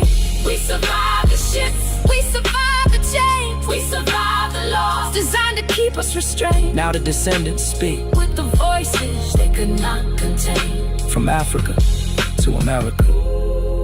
The story is connected forever. The wounds are real, but so is the bloodline. Black Americans reply not with silence, But with remembrance.